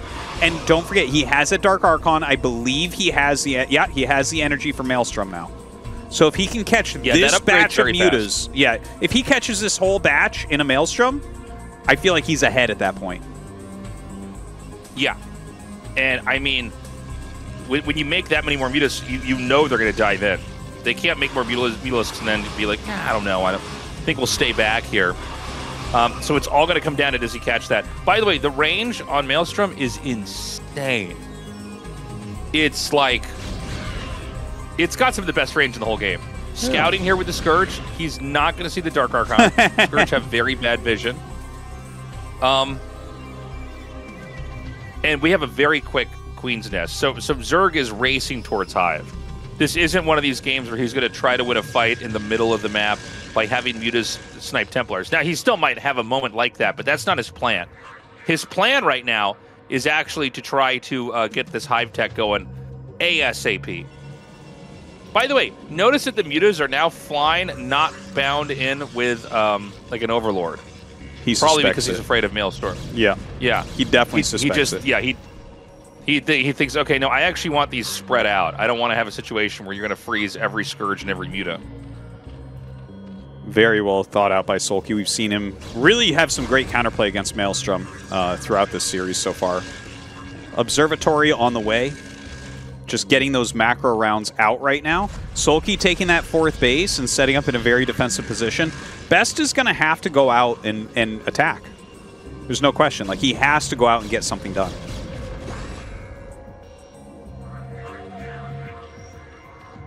Okay, he's building this little bridge out here of lurkers and sunks. These are very hard to break. High ground advantage is so huge in Brood War. And, in a lot of these games, not all of them, but, like, more than you'd think, sometimes the Protoss just wins by pushing into the main. There's a lot of games where everywhere is defended, but actually the natural is, like, maybe the weakest point. Yeah. And you can win a game completely like that. This happens sometimes the other way around, too, where, like, the Protoss is in late game where you're both taking half the map. And That's true. Sometimes it's the Protoss's, like, main base that has, like, 3 cannons there. You can just send the whole Zerg army there, and you're like, oh, wait a minute. Like, the army gets run over, they run up there and kill the gateways, and it's basically game. Yeah, if all the attacks are on, like, the new main base for so long, you kind of forget to have defense in other places. Which, like we were talking about before, there's no real death balls in StarCraft 1. It's much more about pulling armies around and getting someone out of position in the late game. Right. That Corsair did not have the will to live, Artos. He just stopped. He just hit the brakes, lit a cigarette, and accepted his death. The 3rd base is coming up. I don't see any even attempt by SoulKey to try to posture and get in a way where he can try to hit that 3rd base with a counterattack. This push is going to come up. I don't think that you can actually... I don't think you can do this. That's kind of interesting. Like, Best is only kind of posturing. Like, I respect it to a certain degree here. Well, he is going to try to push, because I looked at this and the speed of the 4th base and going up to Hive and everything and the mutas that weren't doing much, and I'm like, okay, Best has to attack. But he's just like playing a macro game here. He's not being wasteful or anything, which I really do appreciate that. Like, if you can't attack something, don't attack it. But is he getting a little bit too far behind here, I wonder? Because SoulKey's going to have his Hive tech up. He's going to have Cracklings. He has a ton of Lurkers. He's going to have Defilers out there. And it's just going to get harder and harder for Best to get anything done. Yeah, this is one of those maps where I just don't feel like there's ever an easy target. Oh my god, is he going to, like, ferry stuff into the main? That would be cool. With the shuttle? No. That's an interesting idea. That would can't be it, wild. Though. That would maybe throw DTs in there, though? No, because, you know, if there's, like, 4 DTs and he just runs them in, maybe. Maybe. Well, I think it's good. Like, you should drop something in there, even if it's 2 Zealots, right? Like, try to get something done. All right, nice little attack What is he area dropping? There. Ooh, double DT into the main. Is nasty. Nasty. He's a nasty gamer. Oh, he's so bad. SoulKey has no idea. Dude, he killed so many. 7 and click the other one, Observer. 3, 10. 3. So he has 10 drone kills. One was doing way more work than the other. That's actually pretty funny. We know which DT is Artosis and which is Tasteless. That's for sure. there's a 3-kill Tasteless DT there. Not adding that much, but still better than 1 DT alone. You can't get as much done with That's true. With 1 as you can with 2. So he's going to try to come in again. This probably sounds so bad. I'm like, what if he picks up the Dark Archon and a Templar and then drops it and freezes the Mutas and then storms it? He should just Maelstrom right there, I think. Well, I guess if SoulKey is just like... Oh, he did Maelstrom. Okay. It's very hard to see under that, but he did Maelstrom those Lurkers. Oh, yeah. Very difficult to see the little swirling lines of Maelstrom. God knows whatever that's supposed to represent. To be honest, if there was one thing they could patch in this, I'm like, can you just make it more clear? Like, because, you know... Oh, visibility under Dark Storm is terrible. It's... Like, if there's 2 Dark Storms... It would be nice if they actually fixed that. Yeah, if you put 2 Dark Storms on top of each other, you can't see the Lurkers. Like, you actually just can't see them. Oh, that's so funny. So when people cast... Sometimes people cast 2 Dark Storms when I'm trying to radiate shit. And, I have to sit there and drag click over and over and over to figure out where things are. It's crazy. He's going to bust this base down. Feedback! This Feedback! Big... Yeah. I'm always saddened when I don't see feedback. Yeah. So you can just zap the Defilers before they're able to do anything. I think feedback is really criminally underused. I agree. I mean, sometimes you'll end up using it and you realize, oh, they don't have any energy. That's an issue too. But yeah, he's going to try to come out here with these Hydras and fight. And Zerg is getting ready for a big counterattack, Artosis. Yeah, he's going to send these Lings over to the 5th base that's trying to come up. Obviously, you're going to have to cancel that out immediately. Not a huge loss for Best, but very annoying indeed. He does have 2 1-1 upgrades. I do wonder what upgrades he actually has going right now. As you actually get into Plague, the Plasma Shield upgrades become better than the armor upgrades. Something I was actually thinking about the other day. So I would love to see if he's getting +2 Plasma, +3 Weapon. Because that's actually legitimately better if your opponent's plaguing you.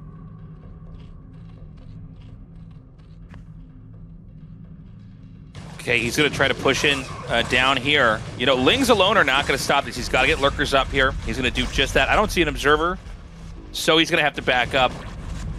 The shuttle's going to come out again. Man, if he can just keep chucking stuff inside the main, Zealots, DTs, anything like that, it's so strong. One thing about this game, though, that I'm noticing is it's not...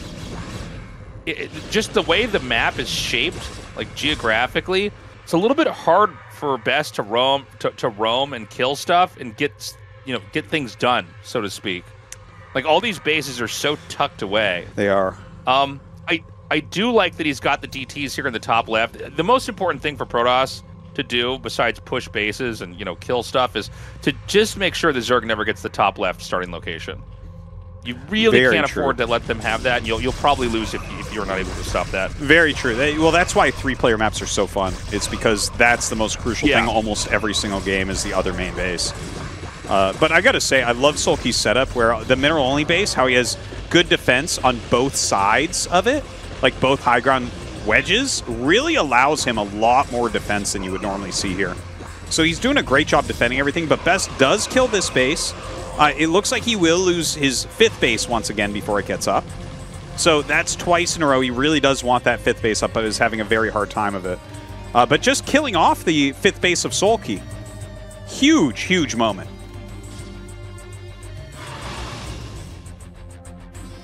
You know, for now, I guess the other objective for Best on the map is to just get the other bases up that are, above him or to the right side of him. SoulKey's now back in counterattack mode. He's done a really good job punishing this. But the game in a lot of ways is kind of slowed down here. It's one where it's like not as much progress is being made on either side. We're getting into kind of a messy later game situation here. Yeah, I mean, there's not a whole lot else to say with that. Best doing a great job continuing to keep up with upgrades. At the same time, SoulKey has really just lurkered down. He's gotten into that Defiler tech. I love the targeting here of the Dark Archon. He might want to even just try to freeze that, like that, just to keep it alive. And he's going to finally defend this area for his 5th base, which is nice. He did get that +2 plasma shields and +3 attack, which is cool. So he's going into even more upgrades from there. Lots of Ling Lurker Defiler. This is kind of the scariest thing there is. I tell you what, this is the position where I'm like, if your opponent is on pure Ling Lurker Defiler, you have to get Reavers. Come on. Right? Like, the Reaver is the only thing that counters all that. It's the only thing. Like, yeah. Psystorm, obviously, but, like, Reavers are more consistent on damage. Yeah, well, suddenly Dark Swarm is nowhere near as scary. You don't care if you're Dark Swarmed and you have a Reaver underneath the Dark Swarm. It's just going to get everything done. So, good job. It's so funny. He's going to not kill this with the DT just so that, you're not thinking DT next time you try to go up there. Oh, that's smart, actually, yeah. Yeah, thought he just, forgot it was there or something. Like, sometimes I'll have, like, a Zealot patrolling a base like that and a DT, and if I see the drone, I'll always go with the Zealot first just because I want the DT for the second time. Sometimes games are won just because a DT killed, like, 3 drones in a row that were trying to become a hatchery at a base, and you stalled the game out long enough that you're fine. Now, pushes like this, I think you can't do. Dragoons on low ground, firing up to lurkers with Dark Swarm over them is not going to go well for you. Yeah, just give it up. Say the least. It's like we've talked about this before, Tastosis. Once they have that base, you can let them keep it. Yeah. Just stay back. If you can't kill a base, 100% sure. If you can't kill a base, don't try to kill it. It's like it's so true, and that is so well defended. I think Best just needs to think about, like, okay, am I going to expand top left? Will I go Reaver? Am I going to mix in more drops? Like, I don't think the roam back and forth ends up winning this game. Like, if he just keeps roaming north to south over and over and over, I don't think that's a winning proposition. I think you're probably right. I think there's more lurkers in this game than there are people in the audience watching right now. Like, there's so many. I'm losing count of. I mean, it's insane. But yeah, I mean, I don't think this is going to pay off that well. I mean, he's just going to try to come in here and see what damage he can get done. Obviously, with this many Zealots, you're going to be fine. But the Lurkers will continue to do damage, man. Dark Swarm's coming down here. Bit of a meager attack. No follow-up counterattack. Oh, maybe I spoke too soon. He's sending more Lings down here. He might have decided that this spot is a little bit too squishy, and he's going to send everything over here. Now, remember that Zerg, you can only grab, I guess it's not just a Zerg thing, but, Zerg have smaller units that are weaker. So the fact that you can only grab 12 units at a time is a real hindrance, but trust me, you do not want them to change that. Because if Zerg could just grab everything, if it was like StarCraft 2 where you could like hit F2 and then just grab your entire army and attack, like this game would be broken. It would be completely broken. It would be absolutely insane. Like an entire Protoss army moving in unison, like pure Zergling moving in unison, it would be absolutely terrible. Now, in comes just another wave. Like SoulKey, you look at his bank and his supply, and it makes a bit more sense, these attacks he's doing. And look at how many Lurkers. My God, he has a lot of Lurkers out there. The Dragoon count is not, it's not doing very much right now. Well, Dragoons, they kind of have their... Oh, shuttle speed's out.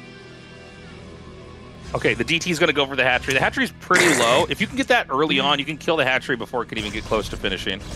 But if we have shuttle speed, that means we probably will have lurkers. So we're finally going to get that tech we were talking about. We actually had the feedback, by the way, used on the Defiler. Very nice. Yeah, the shuttle speed. No way. What is he doing? This shuttle speed is very exciting here. You're always talking about how late game you really want those speed shuttles running around, but we don't see it that often, just like the Reavers. So here they go towards that main base. I'm not sure what's in here. Like, I guess if he just has damage, you can just snipe some important buildings. Like, spawning pool, that's a great one. That's a great building to snipe. Yeah. Like, at late game like this, cracklings are your best friend. It's like crackling, lurker, you know, Defiler is what you're going for. So he's going to slow down that Zergling production for quite some time. Yeah, it's very hard for the Zerg to move back in there. Oh my god, the Storm is absolutely insane. Oh, he just killed every single lurker over there. There's more lurkers coming, though. Somehow the Dragoons are, like, in the Dark Swarm. The lurkers can't even get underneath it. That's one way to beat them with the, the Dragoons. Yeah. Oh my god, he really slaughters Dragoon bodies to block them out.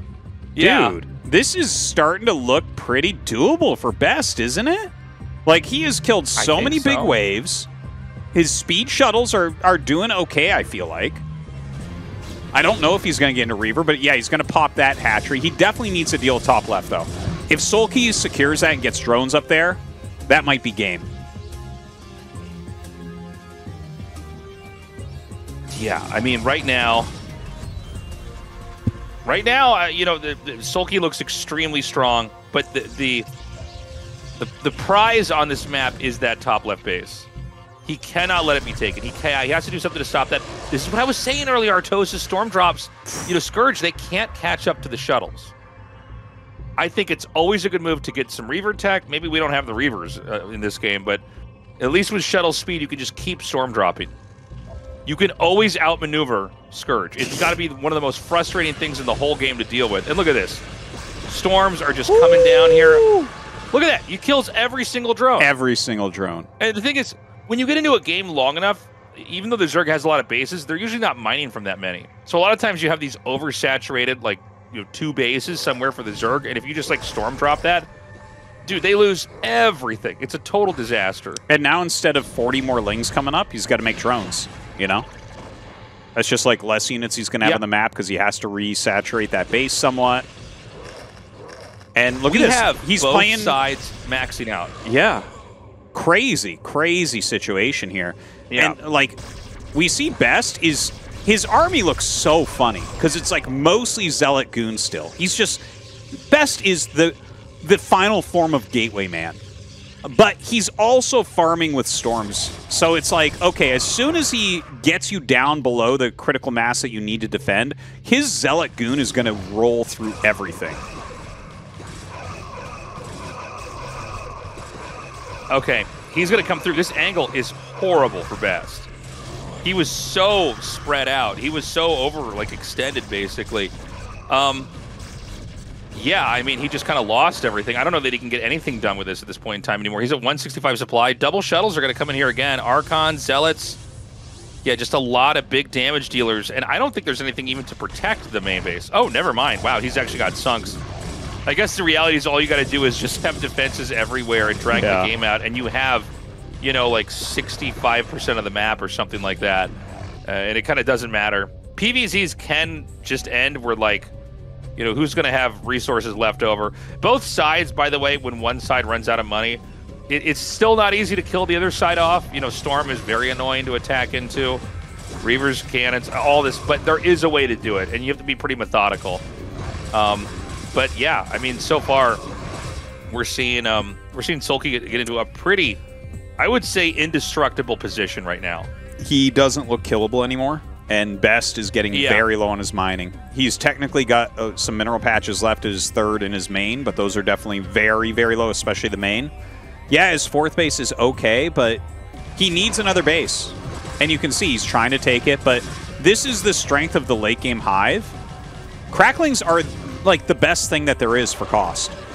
Like when you have 3/3 Adrenal Zerglings, nothing beats attack moving groups of those all around the map because they're so cheap and they find anywhere under defended and they will crush it. Won't even be close. Right. Yeah, it's funny how much Zealots fall off after Cracklings come into the game. The damage output is just absurd. So, I mean, let's look at what's left on the map right now. There's basically one more base Protoss can take that's right at 6 o'clock in the bottom center. There's also a mineral base. You might have actually missed it, but it's the one at the top left. There's no way Protoss can take that. So I guess that goes to Zerg or it goes to nobody. I think it goes to nobody. By the way, he's going to attack in here again. Okay, Reaver! He has a Reaver! There it is, Reaver! Oh my god! All right. So he's getting work done, Artosis. Yeah. The Reaver definitely helping. I did hear the Plague there. Whenever you have a Reaver, you know it's going to get plagued immediately. Definitely does a good job to help clear it out, and in fact gets targeted down, doesn't try to lift that up. Best gonna GG, and that means that SoulKey wins Game 6, and we are gonna go to a final Game 7 in the finals. Yeah. After so many Game 7s. Oh my god. Such a good day of games. I mean, dude, what a finals, man. You know how rare it is for a best of 7 to get to Game 7? We actually started talking about this season, and then like all of our best of 7s went to Game 7. It's actually crazy. We willed it. Yeah. We willed it, man. The book The Secret is right. Okay, I just had to will this into the world. Look, I can't believe we're going to go to Game 7. This has been one of the best finals ever. Both these guys are looking stronger with each game, by the way. Yeah, they're both playing out of their minds at this point. Like, almost no matter what happens, they both can recover it into a decent position almost immediately, which has been insane to see, because normally that's not the case. Normally you get a little bit behind, and it's like, uh-oh. We know how this is going to go for the next 10 minutes. But that just hasn't been the case. It's like really been anyone's game over and over and over. And now here we are approaching Game 7 to decide, do we have Best winning his first championship after 18 years of being a top player? Or do we have SoulKey 4 in a row? We'll see after this commercial break.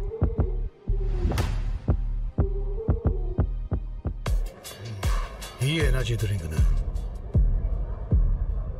이것을 올리지 않아. 단백질이 들어있거든. 청량하게 마시는 단백질 에너지 드링크. 에너지가 담백해. 하식스 고프로.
This is it, everybody. What a crazy journey this has been. I am so excited to get into this match. We're tied up 3-3. It's packed, as you can see. Oh, my God. I mean, yeah, there are people watching that are not even, in ticketed seats. I mean, how can you blame them? I mean, this is the most hyped thing going on right now. What a great finals this has been so far. I'm going to be happy with whoever takes it. It would be so cool to see SoulKey make history and win 4 ASLs in a row. It's going to give a real challenge to Flash when he comes back. And who knows? I mean, there might be a world where, SoulKey just keeps winning. We're like, oh, no, this is the start of a whole new era where it's actually SoulKey who's he's the new Flash. Flash, that was a period of time. People thought it was going to be forever. They were wrong. Or is this going to be Best winning this? He's been playing forever. We've been talking about how great this guy is. So skilled. I feel like everybody loves Best. He makes some incredibly exciting games. He's got some really cool strategies. He's been here forever, but he hasn't won a Star League yet. No, and is he going to be able to? If he doesn't win here, does he come back in a later season able to do it? I don't know. It's been a long time since he's made it to a finals, but he's looking fantastic even in the games he's losing, except for game 1. Everything's looked great. We're going to Polestar. This is a map with a ton of bases on it. Really interesting terrain features. I'm so excited, Tasteless. I have no idea how this is gonna go. This is it, guys. One more game to decide who will be the ASL Season 19 champion. Best versus SoulKey. Let's do this.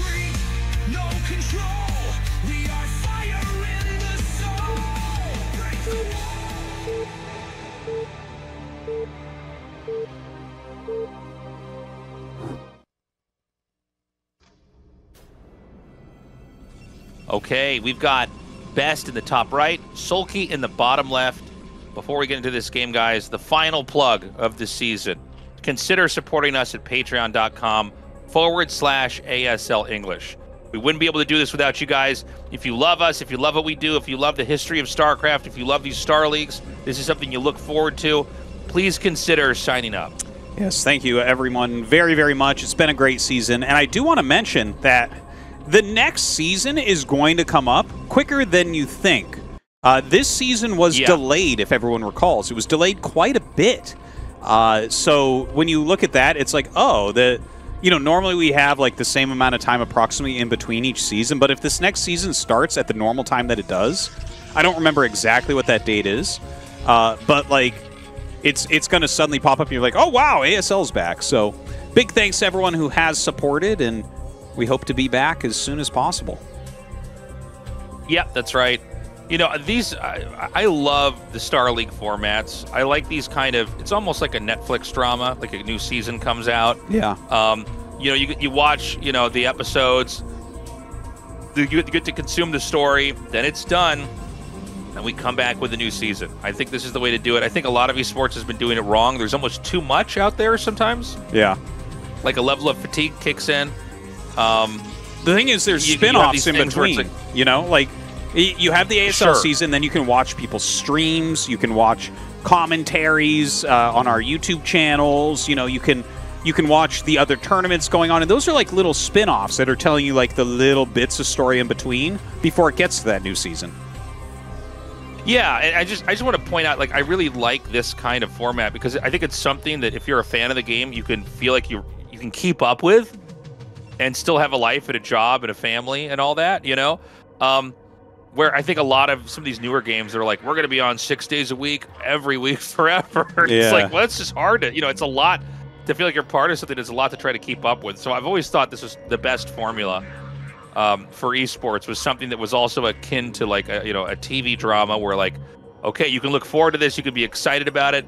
You get to feel like you saw the start all the way to the end. And then it gives, the players and staff and everything some break. They can come back and figure out how to improve it, and it's not just this endless churn. But here's the truth. If you want the endless StarCraft churn, there's always, like Tastosis said, there's always people streaming. There's other tournaments going on. But I kind of like this kind of crowning event the way it is. Yeah. And, you know, I don't think we're going to have a season like, you know, the end of Game of Thrones or something. We're like, well, I really don't like this season where Best just won with only cannon rushes or something, you know? Yeah. Seems like the writers really really shipped it in on this one. I don't think that'll happen. So I'm telling you, man, George R. Martin should have finished this ASL if we would at least known what would have happened at the end of it. For sure. No, but anyways, guys, point in case, just consider supporting us on the Patreon. It means a lot. We love you guys, and StarCraft forever. All right, so looking at this game, I mean, obviously he's about to throw down the Cybernetics core. We've had just a little bit of back and forth with that probe being chased around, standard three hatch position. SoulKey just spent his gas, so we'll see what that's on. It's Zergling speed. So Zergling speed first this game, going back to that. Yeah, he wants to make sure that probe is killed off. By the way, you know, we had one Hydra bust. It was kind of a special type of one with, like, Ling speed running in. But we didn't really have anywhere near as many Hydra busts as I thought we would have today. It really shows you SoulKey doesn't rely on that. Like, you look at somebody like Action or Hero, like, they do it so much that, you know, I'm surprised when they don't do it. Yeah, but, yeah, SoulKey definitely has a very different approach to the matchup. Well, I think if you look at the series between Best and Queen, Queen tried Hydra Bust several times, and Best punished it so hard with the Zealot counterattacks that I think he made SoulKey maybe reconsider utilizing the build too much. Yeah, it's a good point. So, do we have the Stargate coming down now? Yes, he did start the Stargate. I think I see it up in the main. Yep. Oh, okay, I might have missed that. Excuse me. So, yeah, Best kind of went back to the basics here when it mattered the most. By the way, the last game that we had, it does feel like that the way that map is shaped makes it especially hard for Protoss to do a whole lot on the map. I'm curious how it's going to feel on this map, because I think this map it's a little bit easier to move around, but I guess if the game goes on for long enough, the reality is that you can just start to make lurker potholes all over the place. Yeah. Well, I like the difference in bases on this map. Like, you have the 12, 6, 9, and 3, which are high ground, but then you have your third bases, which are low ground, but do have a gas. But they're higher than the ground that's, like, this very low ground where the natural's at. I think it's just, like, a cool layout overall. I've really, like I mentioned before, Radon was my #1 map for a while. I actually like Polestar more at this point, and I really hope it comes back next season. I think it's a really fantastic addition. You get rid of Polypoid. I'm done with it. Give me Polestar.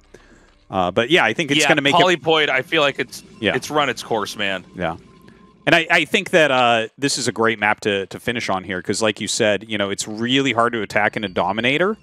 A lot of times, Dominator victories are based off of like maybe dropping and things like that because of the big wide open nature of it and how turtleball the positions are. But this one I feel like has a good balance. Like, I think Best running around is going to be able to find more damage than he did on Dominator if we get into that position again.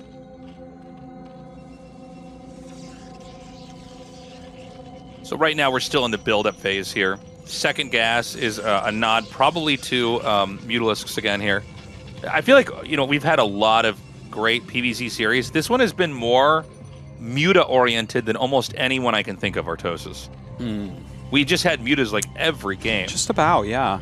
Reminds me of the old KSL seasons, like right when Remaster came out, Mutas were standard. Yeah. Like everyone was going Muta openers. And here we've definitely seen SoulKey leaning back on that quite a bit. Although we do have Hydralisks popping out here, so, you know, I'm not sure how many Mutas we'll end up seeing in this particular game. Yeah, for right now, he's just flying around with these Corsairs. He's got to be careful. One of those has a decent amount of damage already on it. I love that he was able to hunt down that extra Overlord in the back. Very smart move here from Best to basically fraction off one of those Corsairs to that side to find that Overlord. He must have studied where SoulKey tends to hide those. But if you can ever find a free hidden Overlord, oh my god, it's one of the best feelings to kill that early on. Zerg hates losing Overlords early. It hampers everything so badly, no matter what matchup it is. Now, the Corsairs are watching the Hydras come across. You know, when you go for these layer builds, you get very fast Overlord speed, and you just do a like later Hydra bust a lot of the times with it. And it looks like that's what SoulKey wants to do. There are a good amount of cannons here, and he already has High Templars coming out. So if he has enough to hold just right now while these cannons finish up, he's going to have Psystorm and be in a pretty good position. And look, he already has it. Ooh. Oh my god, that was really fast. I was expecting it to be another 10, 15 seconds. Same. Yeah, I was a little bit surprised. I kind of jerked back in my chair when he cast that out there. Forge is going to be sniped, so that's going to eliminate the +1 attack upgrade. That's very painful for the Protoss. We talked about Zergs hating losing Overlords earlier. Protosses hate losing the Forge early even more. It really changes the whole tempo of the game because you always want to get the +1 attack, then armor again, and have a kind of a strong push. So he's remaking the now 2 Forges back in his main, all very common. Yeah. And now we're going to have the Spire come down here. You know, I love when you lose the Forge to go double Forge in your main, but normally that's against a 3-hatch Hydra that breaks the Forge, and Zerg is a little bit slower. Here, SoulKey's already in a macro game where he killed the Forge. So I don't know. I'm a little bit nervous for Best right at this moment. I feel like SoulKey's had a stronger opener overall. Yeah, SoulKey's looking very, very slick here. We're getting up to that 6th hatchery. And we have the 4th base being made at 6 o'clock. Best right now is finishing making the last gateways he needs. The only other tech part that he needs to get is the Robo, which I think was just made at the top of the screen before we moved that over. And, you know, with the Spire done, is this going to be a game where he's going to try to bring Mutalisks out to snipe Templars when the push comes? It does feel like it's becoming one of those games. I think you're probably right about that. The 4th base being taken, the Hydra's kind of taking the center of the map, but it looks like a big counterattack is coming down right now with those Zealots. They're headed towards that 3rd base, and SoulKey is pretty out of position here, but he makes some egg walls. This SimCity is pretty good, but there isn't a sunken or anything, so it does make it a bit harder. Best pokes in and decides to turn around, and maybe just in time, because all these Hydras are coming in for a flank. Yeah, the problem is the Hydras can't really be on the map. Oh my god, he's so good. He's just forcing lurkers out with any damaged Hydra. It's so sick. And yeah, he basically chases Best away. Best is just continuing to power up. He's getting that Dark Archon. Preemptive Dark Archon. This was a funny game because it kind of looked like it was going to be Mutotech at the start, and that's why he kept making Corsairs, and then he stopped at 4 because he's like, oh, you're just making Hydras. So yeah, I should invest in these. So we both have Corsairs. I didn't see if there was +1 attack or not, but we have Corsairs that are out. But at the same time, he's going to go for the Dark Archon. And I think, look, if he's got the Dark Archon there, all he's got to do is catch those Mutas, and it should be an easy push. Yeah, he's predicting that switch into Mutalisks, which kind of makes sense. You know, if you go for Hydras like this and they stop Corsair production, it feels very smart to go into Mutas to try to get those High Templar snipes and win the game. And there they are. There they are. So Best has properly... Look at that. That's 11, too. And I don't think it's as easy to predict that he has a Dark Archon here as it was in the other games. So will SoulKey keep these spread? I don't know. Yeah, and SoulKey's going to be licking his lips. He's going to take out the Corsairs, too. Yeah. I mean, this is... Now you're like, oh, we're in such good shape. So what he's going to do, he knows the Mutas are going to try to fly into the main. Whenever you kill something like that, you're like, okay, let's try to get some damage done. So he's going to have this set up to catch the Mutas. And I don't think SoulKey's going to break off 3 Mutalisks and try to fly in. I don't think so, but he did just split them a little bit. A little bit. And he's going after the Zealots. We don't know. Maybe he splits them up to enter and then stacks them if he doesn't see one or something. But don't forget, the vision on them is not that great. Okay, he does have a split of 3 there. Dude, this is crazy. I am leaning so far in watching this right now. I feel like this Maelstrom is very likely to decide who's going to be the champion. This might be the most important Maelstrom in the 25 years of StarCraft. Yes, yes, like very likely. This obtuse spell that's been growing in popularity, this might be it. Now, he's got a spread. He actually deselected an Overlord in the hotkey, so the Mutas have a normal spread instead of a stack. Maelstrom does not have a huge area of effect. You really want the Mutas stack to nail it. You know, honestly, it's pretty big. Like, you'd be surprised. But, yeah, I mean, it's not going to be able to get all of them, for sure. So he's going to move out. This is it. Okay. That's a good amount. That's like 6, 7? Yeah. I mean, that's enough. You just need to have enough kill. Okay, so he's got another 6. Okay, here. maybe that was only 5. He actually has more then. than I realized. Yeah, he definitely had 11, so maybe that was only 5 meters. Maybe I just can't count. God, but yeah. You know, SoulKey looks so strong on the map. He just seems like he's firing on all cylinders. For sure. There's an attack coming out here at the third base. Good storm, good storm. Good second storm as well. Gets both the storms off before losing the high Templar. Really important. Throws another storm down there. Pretty good job overall. Pops that one lurker as well. Brings his observers over. Great storm on those stacked up lurkers as well. I think he's going to hold this base. You know, the attack looked really scary from SoulKey, but it seems like this is like a better angle. Yeah. I feel like, you know, SoulKey's trying to do what Best does to Terran players, really attacks at a weird angle and just like makes it work. Oh my God, there's so much coming though. Look at this. There's like it's just this endless wait. Best has a ton of units too that were at his natural, and he's going to bring those up now as well. He actually pulls back the Dark Archon. He does get his 3rd canceled though. This is a bit of an issue because SoulKey has 4 bases. So I think with this cancel, SoulKey takes a pretty strong lead in this game. Oh man. Yeah, he just like willed his way in there. There was just this never-ending stream, and despite it being kind of a tight angle, like Protoss always want to fight in narrow areas because then your storms, you know, it's harder for them to dodge. Zergs always want to fight in open areas like this, but somehow he forced his way in there. He's continuing to come out and do damage. He's doing a great job trying to dodge these storms. The Hydra numbers are not huge, but look, all you got to do is dodge enough stuff, kill Templars, and kind of rinse and repeat. He's going to deny this Nexus up here at 12. Oh, man. This is so painful for Best to get his 3rd canceled 2 different times here. He's at similar supplies as SoulKey as well, which is painful. The Hive is done. It didn't feel like this is a game where the Hive was done right now, but we haven't seen like a big switch into the Zerglings. We don't see a Defilers out yet or anything like that. So Best is still holding on, but he has to take really good fights from here. Yeah, Best really cannot afford to lose this Nexus. It's sort of okay if you're denied once, but like this is going to be a game where the Protoss will just never get into mid-game. I don't think there's enough Templars, Tastosis. Well, that is a juicy storm right there that you just cast. A lot of Zealots and Dragoons coming up here. He is fighting through a choke himself. If he had one more storm right there, it would be absolutely amazing. Oh, and there it is. That is a great storm. And I think he does hold it this time. But the problem for me is that SoulKey he's had 4 bases up for a while, you know? Like, if the first time he made this Nexus, it had gotten up, that would be a position where I'm like, okay, maybe Best is slightly ahead or maybe it's even. Right here, I still feel like Best is behind despite killing all those units and holding for the Nexus. Well, you know, let's also remember, there's not real defenses back at the Zerg's base. This is not a turtled up Zerg. There's just hatcheries laid out. The Zerg would never invest, you know, had the Zerg invested in defenses, they wouldn't have an attack that would be that strong. So, you know, it's possible that Best just kind of sits back, powers up, gets that ideal composition, and rolls out on the map. Maybe. That's what I want to see here. He is at 2-2 upgrades, which is really, really strong. Some of his Zealots that were trying to go off to the side do get chased all the way back home, but not a huge, huge deal.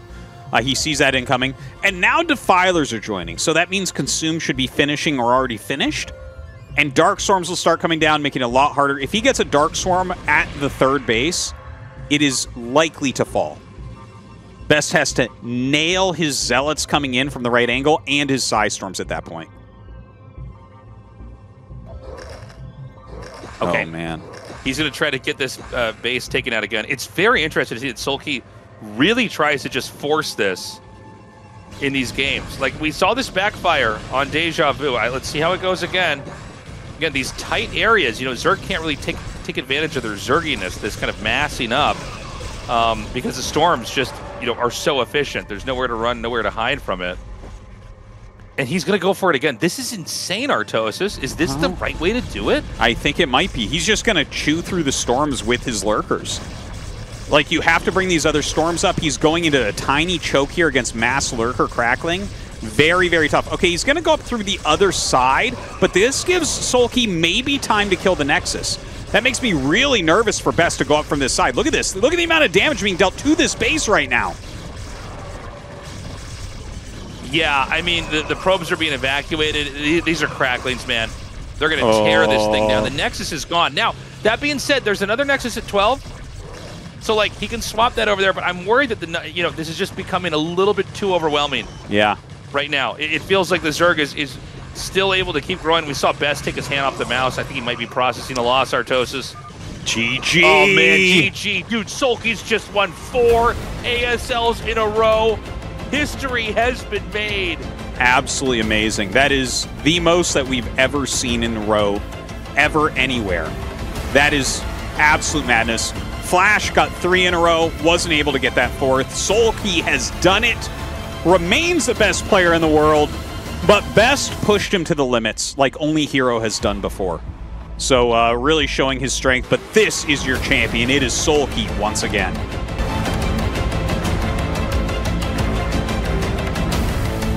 The first 4P in the history of the ASL. A true champion, setting a grand record. The world, SoulKey.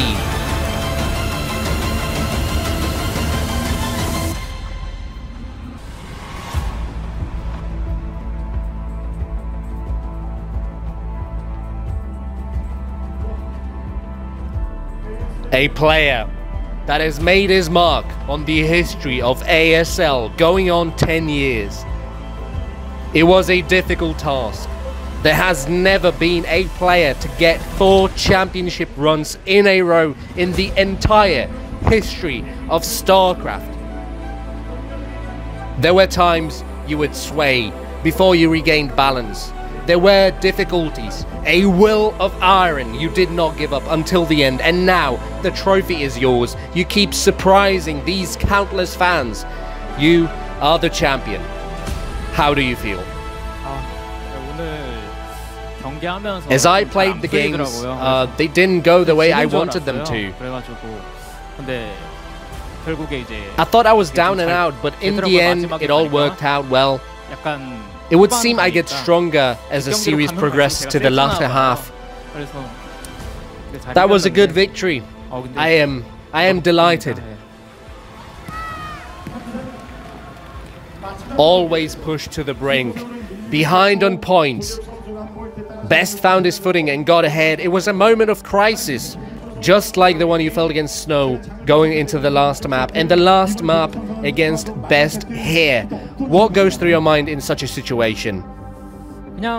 It's just, I got a macro now. I all-in earlier on. It can't be helped, I got a macro, I thought. It seems to have worked out well. We are in an outside venue today, and truly, loads of people showed up. This place is filled to the brim, so much so I feel sorry. I need to apologize, we didn't manage to provide more room. These people, they have been on their feet for 4 hours watching you play. Do you have any words of thanks for them? Thank you so much for the support you showed today. I think this was a good match worthy of being a grand final. Please, keep loving StarCraft. Thank you. Whether it's your acquaintances here with us, your friends who are with us online, and the people who will join you in closing this day out with a celebratory dinner, they all went out of their way to be with you today. This is your chance to thank them. I'll start with thanking our C9 members for cheering for me. I got help from Calm. He helped me with builds, with building confidence. But that loss on the second map, that's on him. And for helping me practice, Rain, it was Rain who said there would probably be a 2-gate on the third map. I thought about it and he was right. I won that one thanks to Rain. And for helping me practice Mini, YSC, Bisu, Shuttle. I can't really remember more. In any case, big thanks to the people who helped me practice. And Terra, who's watching this at home and cheering. Terra, I've been feeling so happy after joining C9. It's all thanks to you. Thank you so much. And next season again, you know, I keep getting greedier and greedier. All I can think of is winning championships. I'll win the next season. And lastly, to Rashin for always being by my side. Thank you. And your mother. I saw your mother. She was virtually praying. She was praying so hard. Tears were almost streaming down her face. Please, son, win, she prayed. Nobody is as happy as she is. Any words for your mum? My dad is on a business trip, so my mom came here by herself. I'm thankful she always comes to support me during finals. It gives me strength. Thank you, Mum. Once more, a warm round of applause for SoulKey, the champion. Congratulations again. We will proceed with the award ceremony, so please return to your seat for a moment. ASL Season 19, done in partnership with Stronger, Cleaner, Pure Energy Hot 6. A season that ends on a high note with a stunning match. And a never-before-seen record that was set here for the first time in the 10-year history of ASL by SoulKey. We shall proceed with the runner-up and winner award ceremonies now. And to help us with the runner-up ceremony, please welcome Mr. Shin Hyun-seok, the Director of Esports and Game Content at SOUP.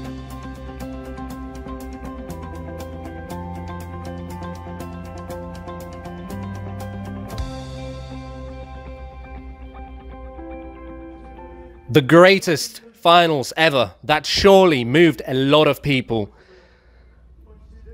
He has changed a lot and will surely keep astounding us in the future. Let's bring him on stage.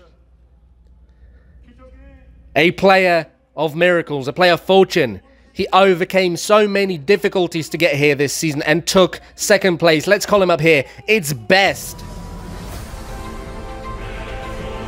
It was truly a beautiful display. He fought tooth and nail to get to this grand final. His first ASL finals ever, as he becomes the runner-up. However, this is just the beginning, and a new season awaits. Your support, your applause, your cheers is what drives him. Please give him a round of applause. Great job. Can't wait to see what you show in the future. And to our director for helping us with the ceremony, a round of applause, please.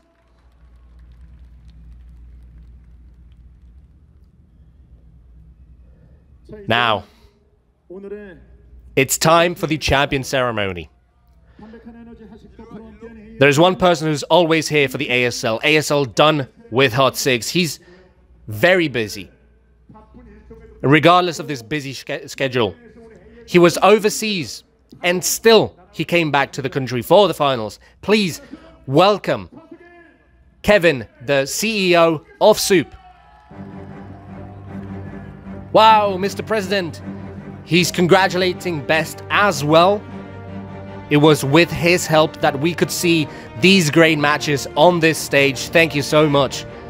Hello.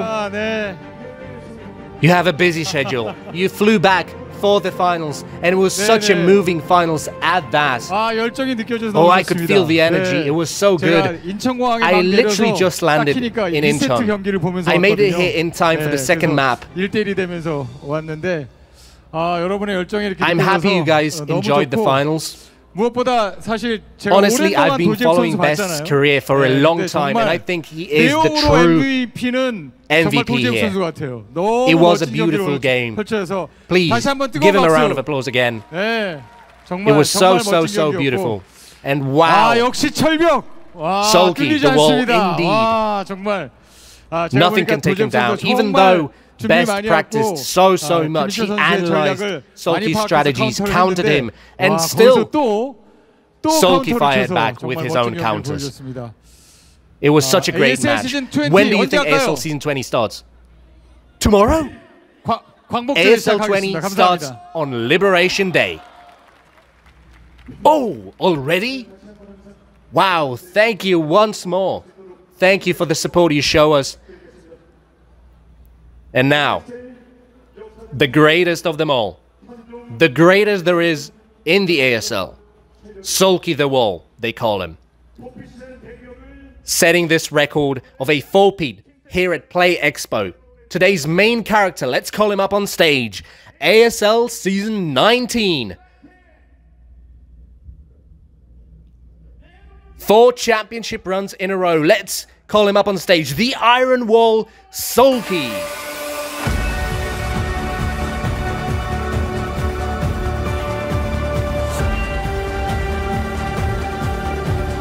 The greatest player.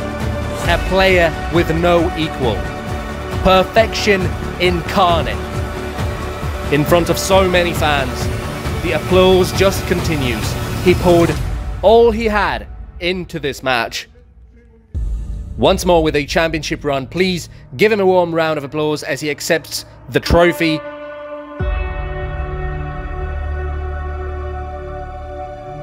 Once more, here's the trophy and a round of applause. Please give him a round of applause, and let's take a commemorative picture. Mr. President, please join SoulKey for a photo.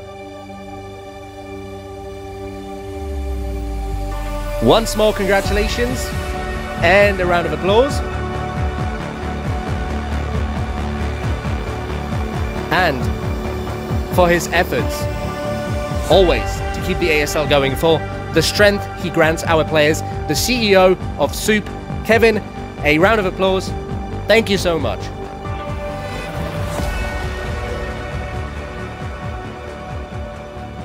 ASL, please join me for a second.